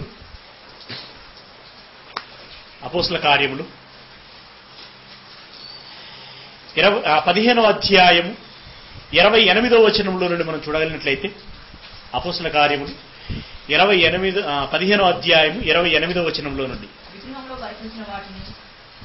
విగ్రహములకు అర్పించినటువంటి వాటిని రక్తమును గొంతు పిసికి చంపిన దానిని జారత్వమును విసర్జించవలెను. ఈ ఆవశ్యకమైన వాటికంటే ఎక్కువైన ఏ భారమును మీ మీద మోపకూడదని పరిశుద్ధాత్మకును మాకును తోచెను. అసలు ఇది ఏ సందర్భము అనేటువంటి విషయం మనకు అర్థం కావాలి అంటే ప్రియులారా, ఒకసారి 19వ వచనంలోనికి మీరు వస్తే, 19వ వచనంలోనికి మీరు వచ్చినట్టయితే, కాబట్టి అన్యజనులలో నుండి దేవుని వైపు తిరుగుచున్న వారిని మనము కష్టపెట్టక, అన్యజనులలో నుండి దేవునిలోనికి వస్తున్నటువంటి వారు అంటే దేవుని నమ్ముకుంటున్నటువంటి వారు, క్రైస్తవ్యంలోనికి వస్తున్నటువంటి వారిని గురించి మాట్లాడుతున్న సందర్భం అది, ఆ సీక్వెన్స్ అది. వారిని గురించి మాట్లాడుకుంటూ వచ్చి 29వ వచనంలో ఏమంటున్నాడు అనంటే, విగ్రహములకు అర్పించిన వాటిని రక్తమును గొంతు పిసికి చంపిన దానిని జారత్వమును విసర్జింపవలను అన్యులారా. ఇది విసర్జించి మీరు దేవుని యొద్దకు రావాలి. ఈ ఆవశ్యకమైన వాటికంటే ఎక్కువైన ఏ భారమును మీ మీద మోపకూడదని పరిశుద్ధాత్మకును మాకును తోచెను. అండ్ ఈ రూల్స్ ని ఎవరు ఇక్కడ రైట్ చేస్తున్నారు? పరిశుద్ధాత్ముడే. ఇదిగో ఒక అన్యుడు క్రైస్తవ్యంలోనికి రావాలంటే ఏం చేయాలంటే, లేదా ఒక అన్యురాలు క్రైస్తవ్యంలోనికి రావాలంటే ఏం చేయాలి అనంటే, ఈ గొంతు పిసికి చంపినటువంటి వాటిని, విగ్రహాలకు అర్పించినటువంటి వాటిని, రక్తమును స్వీకరించకూడదు, జారత్వం చేయకూడదు. ఇదిగో ఒక అన్యుడు క్రైస్తవ్యంలోనికి మారిన వాడు ఈ మార్పు మారాలి. వీటికంటే మరి ఎక్కువగా ఏ భారము మోపటము లేదు. ఇది ఫిక్స్ చేసింది ఎవరంటారంటే పరిశుద్ధాత్ముడు అని అంటున్నాడు. పరిశుద్ధాత్ముడి కంటే ఇంకా రూలింగ్ ఎవరు పాస్ చేస్తారండి? అంటే పరిశుద్ధాత్మ కంటే ఇంకా ఆజ్ఞలు జారీ చేయవారెవరు? నిబంధనలు పెట్టేవారెవరు చెప్పండి? నిబంధనలు పెట్టేవారెవరు? అంతకంటే ఇంకా మేము ఎక్కువ భారం మోపకూడదని మేము నిర్ణయించుకున్నాం. పరిశుద్ధాత్మకును మాకును తోచెను. వీటికి దూరముగా ఉండటకు జాగ్రత్త పడితిరా, అది మీకు మేలు, మీకు క్షేమము కలుగును గాక. ఇది దూరం పెడితే వాళ్ళకి చాలంట మేలు, ఇది మీకు మేలు అని అన్నారు. ఇందులో బొట్టు తీసేయమని ఉందా? ఇక్కడ గాజులు తీసేయమని ఉందా? పుసలతాడు తీసేయమని ఉందా? మట్టలు తీసేయమని ఉందా? లేని దాన్ని వీళ్ళు ఎందుకు చెబుతున్నారు?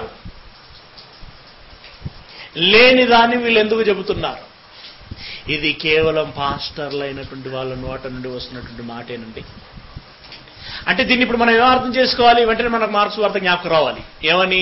మనుషులు కల్పించిన పద్ధతులు దైవోపదేశములని బోధించుచు, అవునా, వాటిని ఆచరించుచున్నారు. ఆచారాలుగా పెట్టేశారు కదా. ఇప్పుడు క్రైస్తవుడు అంటే ఏం చేయాలి? క్రైస్తవుడు అంటే పొడి తీసేయాలి అంతే. క్రైస్తవురాలంటే గాజులు తీసేయాలి అంతే. మళ్ళీ పైగా వీళ్ళు సమర్థించుకోవటం ఎలా? మనం క్రైస్తవులమైనామని ప్రూఫ్ ఏంటి? అసలు మనం క్రైస్తవులమైనామని ఇతరులకు మనం ఎట్లా తెలుస్తాం? ఇతరులకు తెలవాలి నువ్వు. దేవుని తెలుసు చాలదా? ఆ దేవుని తెలిసినా దేవుని తెలియకపోయినా పర్వాలేదేమో కానీ వీళ్ళలో మాత్రం మనం తెలియాలి. ఎందుకంటే నిన్ను చూసి వాళ్ళు తయారవ్వాలి. ఇలాంటి దేశం మండపోపినేషన్ ఏమండి, నిన్ను బట్టి వాళ్ళు అలా తయారు కావాలి. వాళ్ళకు మనం కనబడాలి అంటే ఇవన్నీ తీసేయాలి. అంటే క్రైస్తవుడు మార్చుకోవలసింది వేషమా గుణమా? ఏమంటే హృదయం మారాలి. హృదయం జోలికి వెళ్ళరు వీళ్ళు. నువ్వు ఎట్లున్నా పర్వాలేదు, ఆదివారం నాడు వచ్చి నా కానుక పెట్టలో కానుక వేసి చాలు. నువ్వు బయట వెళ్ళి రాజకీయం చేస్తున్నావా, వ్యాపారంలో మోసం చేస్తున్నావా, లేకుంటే కాని మాటలు ఏమైనా మాట్లాడుతున్నావా, ఇవన్నీ నాకు అనవసరం. నేను అవేం పట్టించుకోను బ్రదర్, అవేం పట్టించుకోను. నువ్వు కానుక వేస్తే చాలు, ఆదివారం నాడు వచ్చి కానుక వేస్తే చాలు. కాకపోతే నువ్వు వేషం మార్చుకోవాలి. ఎందుకంటే మరి ఇక్కడ చర్చి నిండాలి కదా. చర్చి నిండాలి అనంటే నీ వేషం చూసినప్పుడు ఓహో వీళ్ళు క్రైస్తవులు అని అనుకుంటారు. అనుకుని వాళ్ళు కూడా వేషం మార్చుకోవటానికి ప్రిపేర్ అవుతూ ఉంటారు. కనుక నీ వేషం మార్చుకోమని దేవుడు ఎక్కడని చెప్పాడా? చెప్పలేదండి. ఏమంటే ఇందాక చెప్పుకున్నట్టు వీళ్ళు వేషాలు మార్చుకుంటారండి, పేర్లు కూడా మార్చుకుంటూ ఉంటారు. ఏమండి, ఇస్సాక్ అంటాడు, అబ్రహాం అంటాడు, ఏసయ్య అంటాడు, ఏసప్ప అంటాడు. అవునా, వీళ్ళందరూ అంటారు. మళ్ళీ వీళ్ళు చేసేటువంటి పనులండి మంచి మీడియాలో వస్తూ ఉంటాయి, వార్తాపత్రికలో ప్రింట్ అవుతూ ఉంటుంది. ఇదిగో ఏసయ్య అనేటువంటి ఆయన దొంగతనంలో పట్టుబడగా మరి వరంగల్ సెంట్రల్ కారాగారంలో తీసుకెళ్లి మరి పలాని మాసంలో అతన్ని ఆ జైల్లో ఉంచగా మరి నిన్నటి దినమున రాత్రి గోడ దూకి పారిపోయే ప్రయత్నం చేసి ఆ గోడ దూనకగా కాలు విరిగింది. ఇప్పుడు అతన్ని గాంధీ ఆసుపత్రిలో అడ్మిట్ చేయటం అయింది. పేరేందట? ఏసప్ప. ఏసప్ప అనేటువంటి వ్యక్తి దొంగతనం చేస్తే, సెంట్రల్ జైలుకి వెళితే, గోడ దూకితే, కాలు ఇరిగితే గాంధీ హాస్పిటల్లో ఉన్నాడట. ఈయన చరిత్ర ఇది. పేరు ఏసప్ప. అంటే పేర్లు మారాలా? పేర్లు మారితే క్రైస్తవుడు అవుతాడా? వేషం మారితే క్రైస్తవుడు అవుతాడా? కారండి, గుణం మారితే క్రైస్తవులు అవుతారు. మారవలసింది వేషం కాదు, మనస్సు మారాలి. కనుక పిల్లరా, మరి ఇప్పుడు బొట్టు పెట్టాలా తీయాలా? ఈ విషయాన్ని నువ్వు అడుగుతేనండి, చూడండి బైబిల్లో ఏమని చెప్తున్నాడు? గలతీ పత్రిక 2వ అధ్యాయం 6వ వచనము. గలతీ పత్రిక 2వ అధ్యాయం 6వ వచనం. ఎన్నికైనటువంటి వారుగా ఎంచబడినటువంటి వారి యొక్క నేనేమీ నేర్చుకోలేదు, వారంతటి వారైన నాకు లక్ష్యం లేదు. దేవుడు నరుని వేషము చూడడు. కిందేమున్నది? ముఖమును అంగీకరించడు.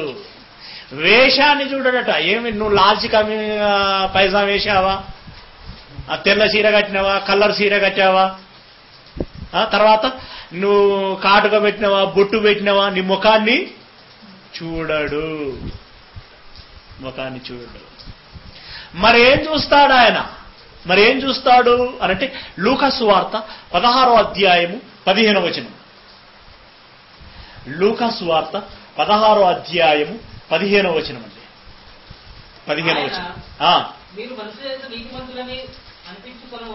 మీరు మనుషుల ఎదుట నీతిమంతులని అనిపించుకుని వారు, మనుషులు చూడటానికే మీరు తాపత్రయపడుతూ ఉంటారు, నటిస్తూ ఉంటారు, మనుషుల చేతనే మెప్పు పొందడానికి ప్రయత్నం చేస్తూ ఉంటారు, మనుషుల చేతనే మీరు క్రైస్తవులను అనిపించుకోవటానికి ప్రయత్నం చేస్తూ ఉంటారు, నీతిమంతులని అనిపించుకోవటానికి ప్రయత్నం చేస్తూ ఉంటారు. కానీ మనుషులు అంగీకరించినటువంటి దాన్ని దేవుడు అంగీకరించడు. దేవుడు మీ హృదయమును ఎరుగును. మనుషులలో ఘనముగా ఎంచబడినది.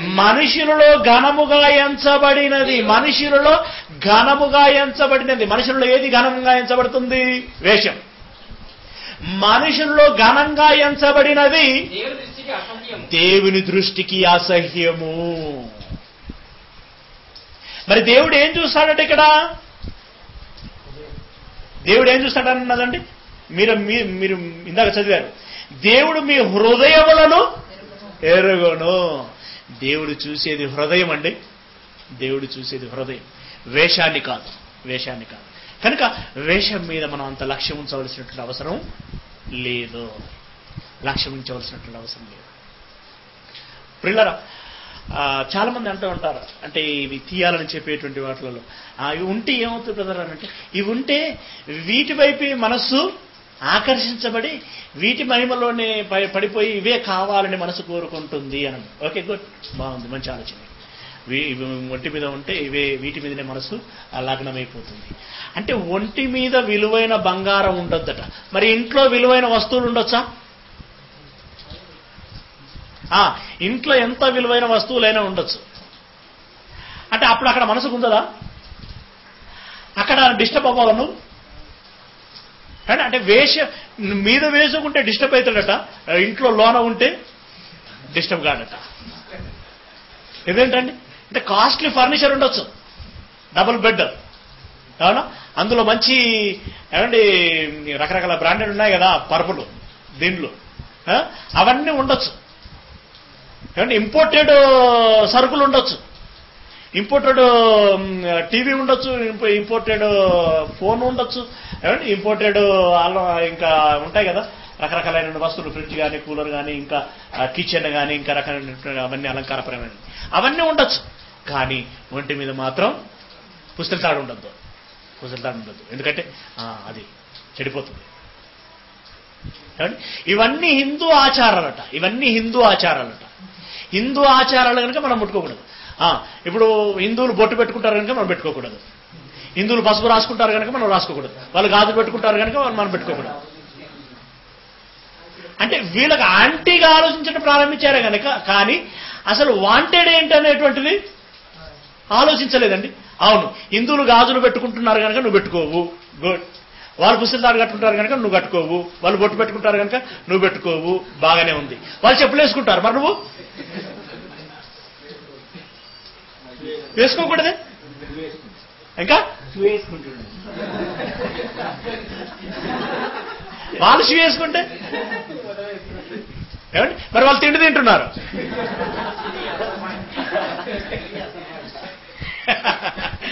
ఏమండి, అసలు ఆలోచించవలసింది బైబిల్ రెఫరెన్స్ బేస్ చేసుకుని ఆలోచించాలా, హిందువులు అని చెప్పేసి వాళ్ళని చూసి నువ్వు ఆలోచించాలా? హిందువులు బొట్టు పెట్టుకుంటున్నారు కనుక నువ్వు పెట్టుకోకూడదంటే, ఇండియాలో ఉన్నటువంటి హిందువులే బొట్టు పెట్టుకుంటున్నారు, మరి అమెరికాలో ఉన్న అన్యులు, అమెరికాలో ఉన్నటువంటి అన్యులు వాళ్ళు బొట్టు పెట్టుకోరు. మరి అన్యులు చేసిన దాన్ని మనం చేయకూడదని నువ్వు అంటున్నావు, మరి అన్యులు బొట్టు పెట్టుకోరు అక్కడ. మరి అలా అని వాళ్ళు పెట్టుకోరు కనుక మనం పెట్టుకుందామని పెట్టుకోవాలి. అక్కడ క్రైస్తవులు ఏంటంటే కొంచెం ఆలోచించేటువంటి సెన్స్ ఉండాలి. ఓకే, చివరి ముగింపులోకి టైం ఎక్కువైపోతుంది కనుక ముగింపులోకి వెళ్ళిపోదాం. మత్తయి సువార్త 23వ అధ్యాయము, మత్తయి సువార్త 23వ అధ్యాయము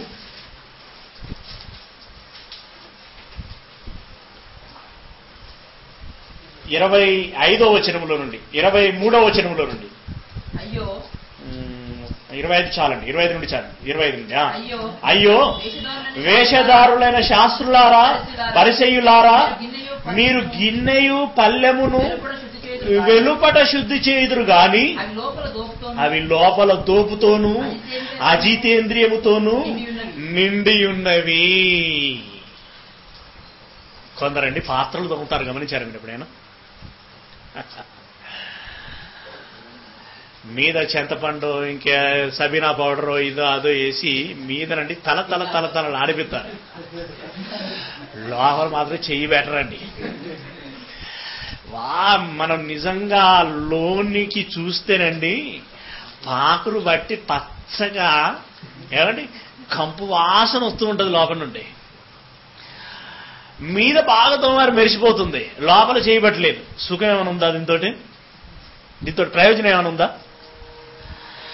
లోపల ఉండవలసిన వైరస్లు బ్యాక్టీరియాలు బందోబస్తుగా ఉంటాయి. ఇప్పుడు ఆ నీళ్లు తాగితే నీకు ఆరోగ్యమా అనారోగ్యమా? అనారోగ్యం.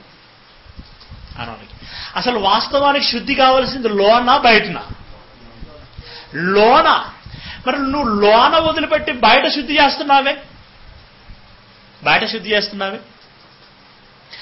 ఆ రోజు శాస్త్రుల పరిశీలు మీ వాళ్ళు చేతులు కడుక్కోకుండా తింటున్నారు అని అంటే ఆ మాట కూడా, దానికి కూడా ప్రభు చెప్పాడు. లోపల నుండి బయటకు వెళ్ళేది మనిషిని పాడు చేయదు, లోన నుండి బయటకు వచ్చేది మనిషిని పాడు చేస్తుంది, లోన అంత భయంకరమైన ఉన్నది అని అన్నాడు. అంటే లోన ఏమున్నది, నీ హృదయం అనేది చెడిపోయింది అని అన్నాడు. అందుకే ఇక్కడ ఏమంటున్నాడు అనంటే, అయ్యో వేషధారులైనటువంటి శాస్త్రులారా, పరిచయులారా, మీరు గిన్నెయు పల్లెమును వెలుపట శుద్ధి చేయుదురు గాని అవి లోపల దోపుతోనూ అజితేంద్రియత్వంతోనూ నిండి ఉన్నవి. గుడ్డి పరిసయుడా, గిన్నెయు పల్లెమును వెలుపల శుద్ధి అగున్నట్టుగా వెలుపల శుద్ధి చేసేదానికంటే ముందుగా లోన శుద్ధి చేయి. అంటే అలాగని వెలుపల శుద్ధి వద్దన్నట్ట. ఇప్పుడు బాగా ఆలోచించాలి. ఇప్పుడు దీనికి జడలల్లు కొనుటయు, బంగారు నగలు పెట్టుకున్నటయు, వస్త్రములు ధరించుకున్నటయు అను వెలుపటి అలంకారముగా ఉండాక అనేటువంటి దానికి రిలేషన్ ఉంటుంది ఇక్కడ. ఇప్పుడు ఇక్కడ ఏమన్నాడండి, గుడ్డి పరిసయుడా, గిన్నెయు పల్లెమును వెలుపల శుద్ధి అగున్నట్టుగా ముందు వాటి లోపల శుద్ధి చేయుము. ముందు వాటి లోపల శుద్ధి చేయమనంటే బయట శుద్ధి వద్దన్నాడా? వద్దనలేదు. కానీ ఇక్కడ నొక్కి వక్కానిస్తున్నటువంటి విషయం ఏంటి, లోపల మోస్ట్ అనమాట. లోపల శుద్ధి చేయటం అనేది వాంటెడ్ అనమాట. అది లోపల శుద్ధి చేయి, ఆ తర్వాత వెలుపల కూడా శుద్ధి చేయి. ఇంతకీ ఈ ఉపమానం దేనికి? నీ హృదయాన్ని శుద్ధి చేయి ముందో, తర్వాత బయట కూడా శుద్ధి చేసుకో, బయట కూడా కావలసినంతగా చేసుకో. కానీ నువ్వు లోపలిది మార్చి మీద మెరుగులు దిద్దుతున్నావు అనుకో, అది కంపు, దాంతో ప్రమాదం. కనుక నువ్వు ముందుగా దృష్టి సారించవలసింది, కేంద్రీకరించవలసింది దేని మీద? నీ హృదయం మీద. అలాగే కింద 27వ వచనంలో చూడండి, అయ్యో వేషధారులైనటువంటి శాస్త్రులారా, పరిసయ్యులారా, మీరు సున్నము కొట్టిన సమాధులను పోలి ఉన్నారు, అవి వెలుపల శృంగారముగా అగుపడును. మన క్రైస్తవులు శృంగారంగా కనపడతారు చూడండి, వయ్యారంగా. అవి వెలుపల శృంగారముగా కనబడును, కానీ లోపల చచ్చిన వారి ఎముకలతోనూ సమస్త కల్మషములతోనూ నిండియున్నవి. అలాగే మీరు వెలుపల మనుషులకు నీతిమంతులుగా నగబడుచున్నారు గాని లోపల వేషధారణతోనూ అక్రమముతోనూ నిండియున్నారు. నేటి క్రైస్తవులు ఎలాగున్నారట? పోడు అంగేస్తాడండి, నిలువుటంకి మధ్యలో దారం తీసి కడతాడు, ఓ చెంపు పట్టుకొస్తాడండి, దానితోటి ఇలా అనుకుంటూ వస్తాడండి. ఆయన చూసి అంత పెద్ద చర్చిలో అంతమందిలో అతడు ఒక్కడి నిలువుటంగి వేసుకొని ఇక చల్లుకుంటూ వస్తానండి. ఇక విశ్వాసులందరికీ అతడు ఇక దైవాంశ సంభూతుడు అన్నంతగా కనపడతా ఉంటాడు. కానీ అంగి తీసినాక, బయటికి వచ్చి అంగి తీసినాకనండి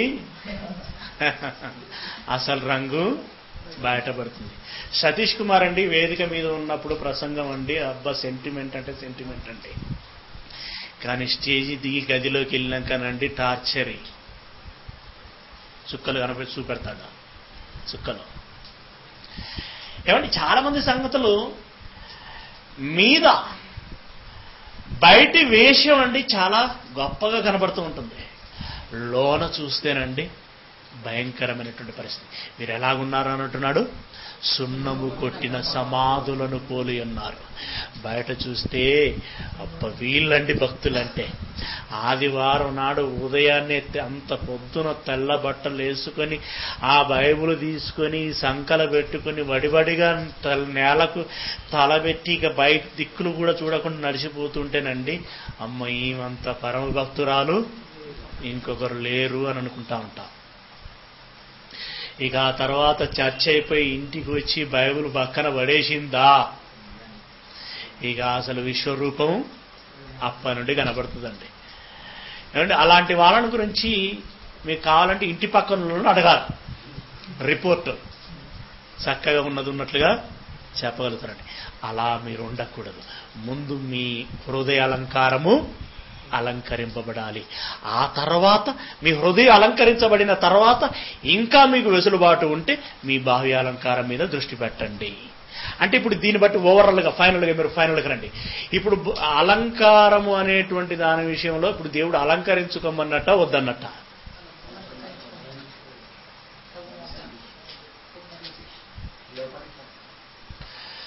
మొదటగా నీ హృదయం అలంకరించబడాలి.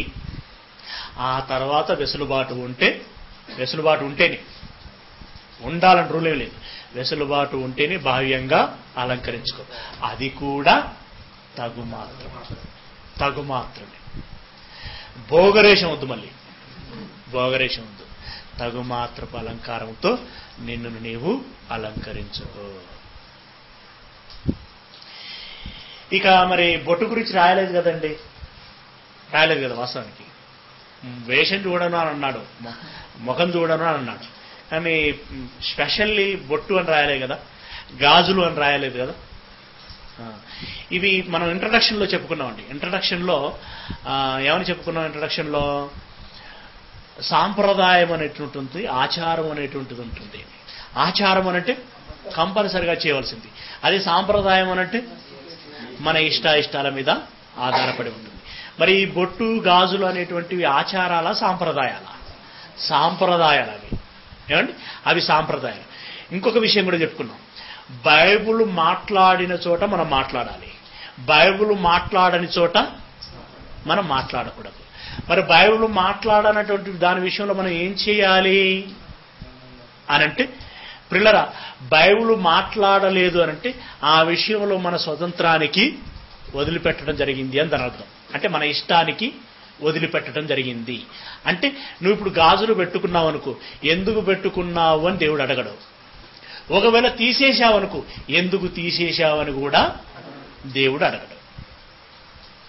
అంటే దీన్ని బట్టి మనం అర్థం చేసుకోవాల్సిన విషయం ఏంటంటే, బొట్టైనా సరే గాజులైనా సరే తీసిన వారిని ఎందుకు తీసేశావు అని అడగడానికి వీల్లేదు.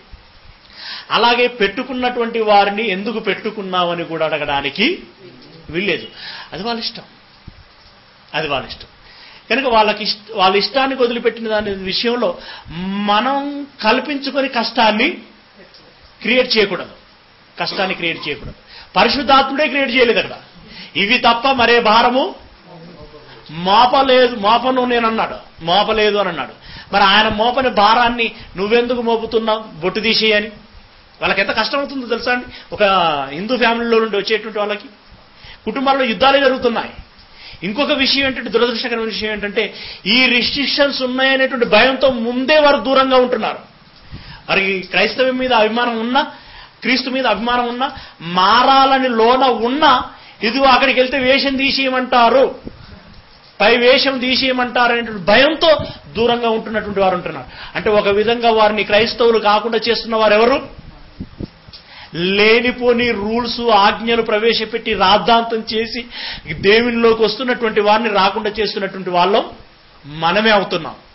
కనుక ప్రియులారా, బొట్టు, కాటుక, ఏమండి, గాజుల విషయంలో బైబిల్ మాట్లాడలేదు గనక మనం కూడా మాట్లాడకూడదు. అది వాళ్ళు పెట్టుకుంటే పెట్టుకొని, తీసేస్తే తీసేసిన వాళ్ళను ఎందుకు తీసేసినావు అనకూడదు, పెట్టుకున్న వాళ్ళను ఎందుకు పెట్టుకున్నావని అనకూడదు. ఇక ముత్యాలు అంటారా, బంగారం అంటారా, లేదంటే వస్త్రాలు అంటారా, వాటి విషయంలో ఎందుకు చెప్పవలసి వచ్చింది అనేటువంటి తిమోతి పత్రికలో మనం ఆలోచించుకున్నాం, అలాగే పేతు పత్రికలో ఆలోచించుకున్నాం. అవునా? ఎందుకు ఆ విషయం చెప్పవలసి వచ్చింది. ఓకే, ఇంకంతకంటే ముఖ్యంగా ప్రియులరా, మీ బాహ్య అలంకారము కంటే నీ హృదయాంతరంగపు అలంకారము నీకు ముఖ్యమైనది. ఇందులో ఫైనల్గా మనం ఆలోచించాల్సిన విషయం ఏంటంటే, నీ హృదయము అలంకరించబడి బాహ్య అలంకారం అలంకరించబడకపోయినా నువ్వు పరలోకం వెళ్తావు. దరిద్రుడైన లాజరు వెళ్ళలేదా? అతని హృదయం బాగానే ఉంది, కానీ శరీరమే అగ్లీగా ఉండే. పరలోకం వెళ్ళాడా లేదా? అది ధనవంతుడు, సన్నపు నార వస్త్రాలు, ఈ చేతికి ఈ 5 ఏళ్ళకి 5 ఉంగరాలు, ఈ 5 ఏళ్ళకి 5 ఉంగరాలు. ధనవంతుడు కదండి, ఎంతైనా రిచ్ కదా, కాస్ట్లీ, అన్ని సెంట్రల్ గింట అన్ని బాగా వాడాడు. మరి హృదయం కంపండి. ఆ సత్య ఎక్కడికి వెళ్ళాడు? ఇప్పుడు నరకానికి వెళ్ళాడు. కనుక హృదయం అలంకరించబడక శరీరం అలంకరించబడింది అనుకోండి, నడవదు, నరకం వెళ్తారు. అదే శరీరం అలంకరించబడకపోయినా పర్వాలేదు, హృదయం అలంకరించబడితే పరలోకం వెళ్తారు. కనుక హృదయం అలంకరించబడి శరీరం అలంకరింపబడకపోయినా పర్వాలేదు, నడుస్తుంది. కానీ హృదయమే అలంకరించబడక శరీరం అలంకరించబడితే మాత్రం అస్సలే నడవదు. ఈ విషయాన్ని దృష్టిలో పెట్టుకొని మీరు నడుచుకోండి. ఓకే, ఇందులో ఇంకా మీరు ఏమైనా క్వశ్చన్ చేయాలనుకుంటే క్వశ్చన్ చేయండి.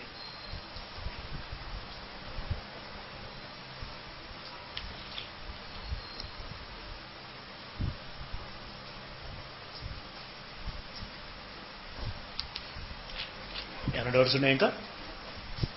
మోసెస్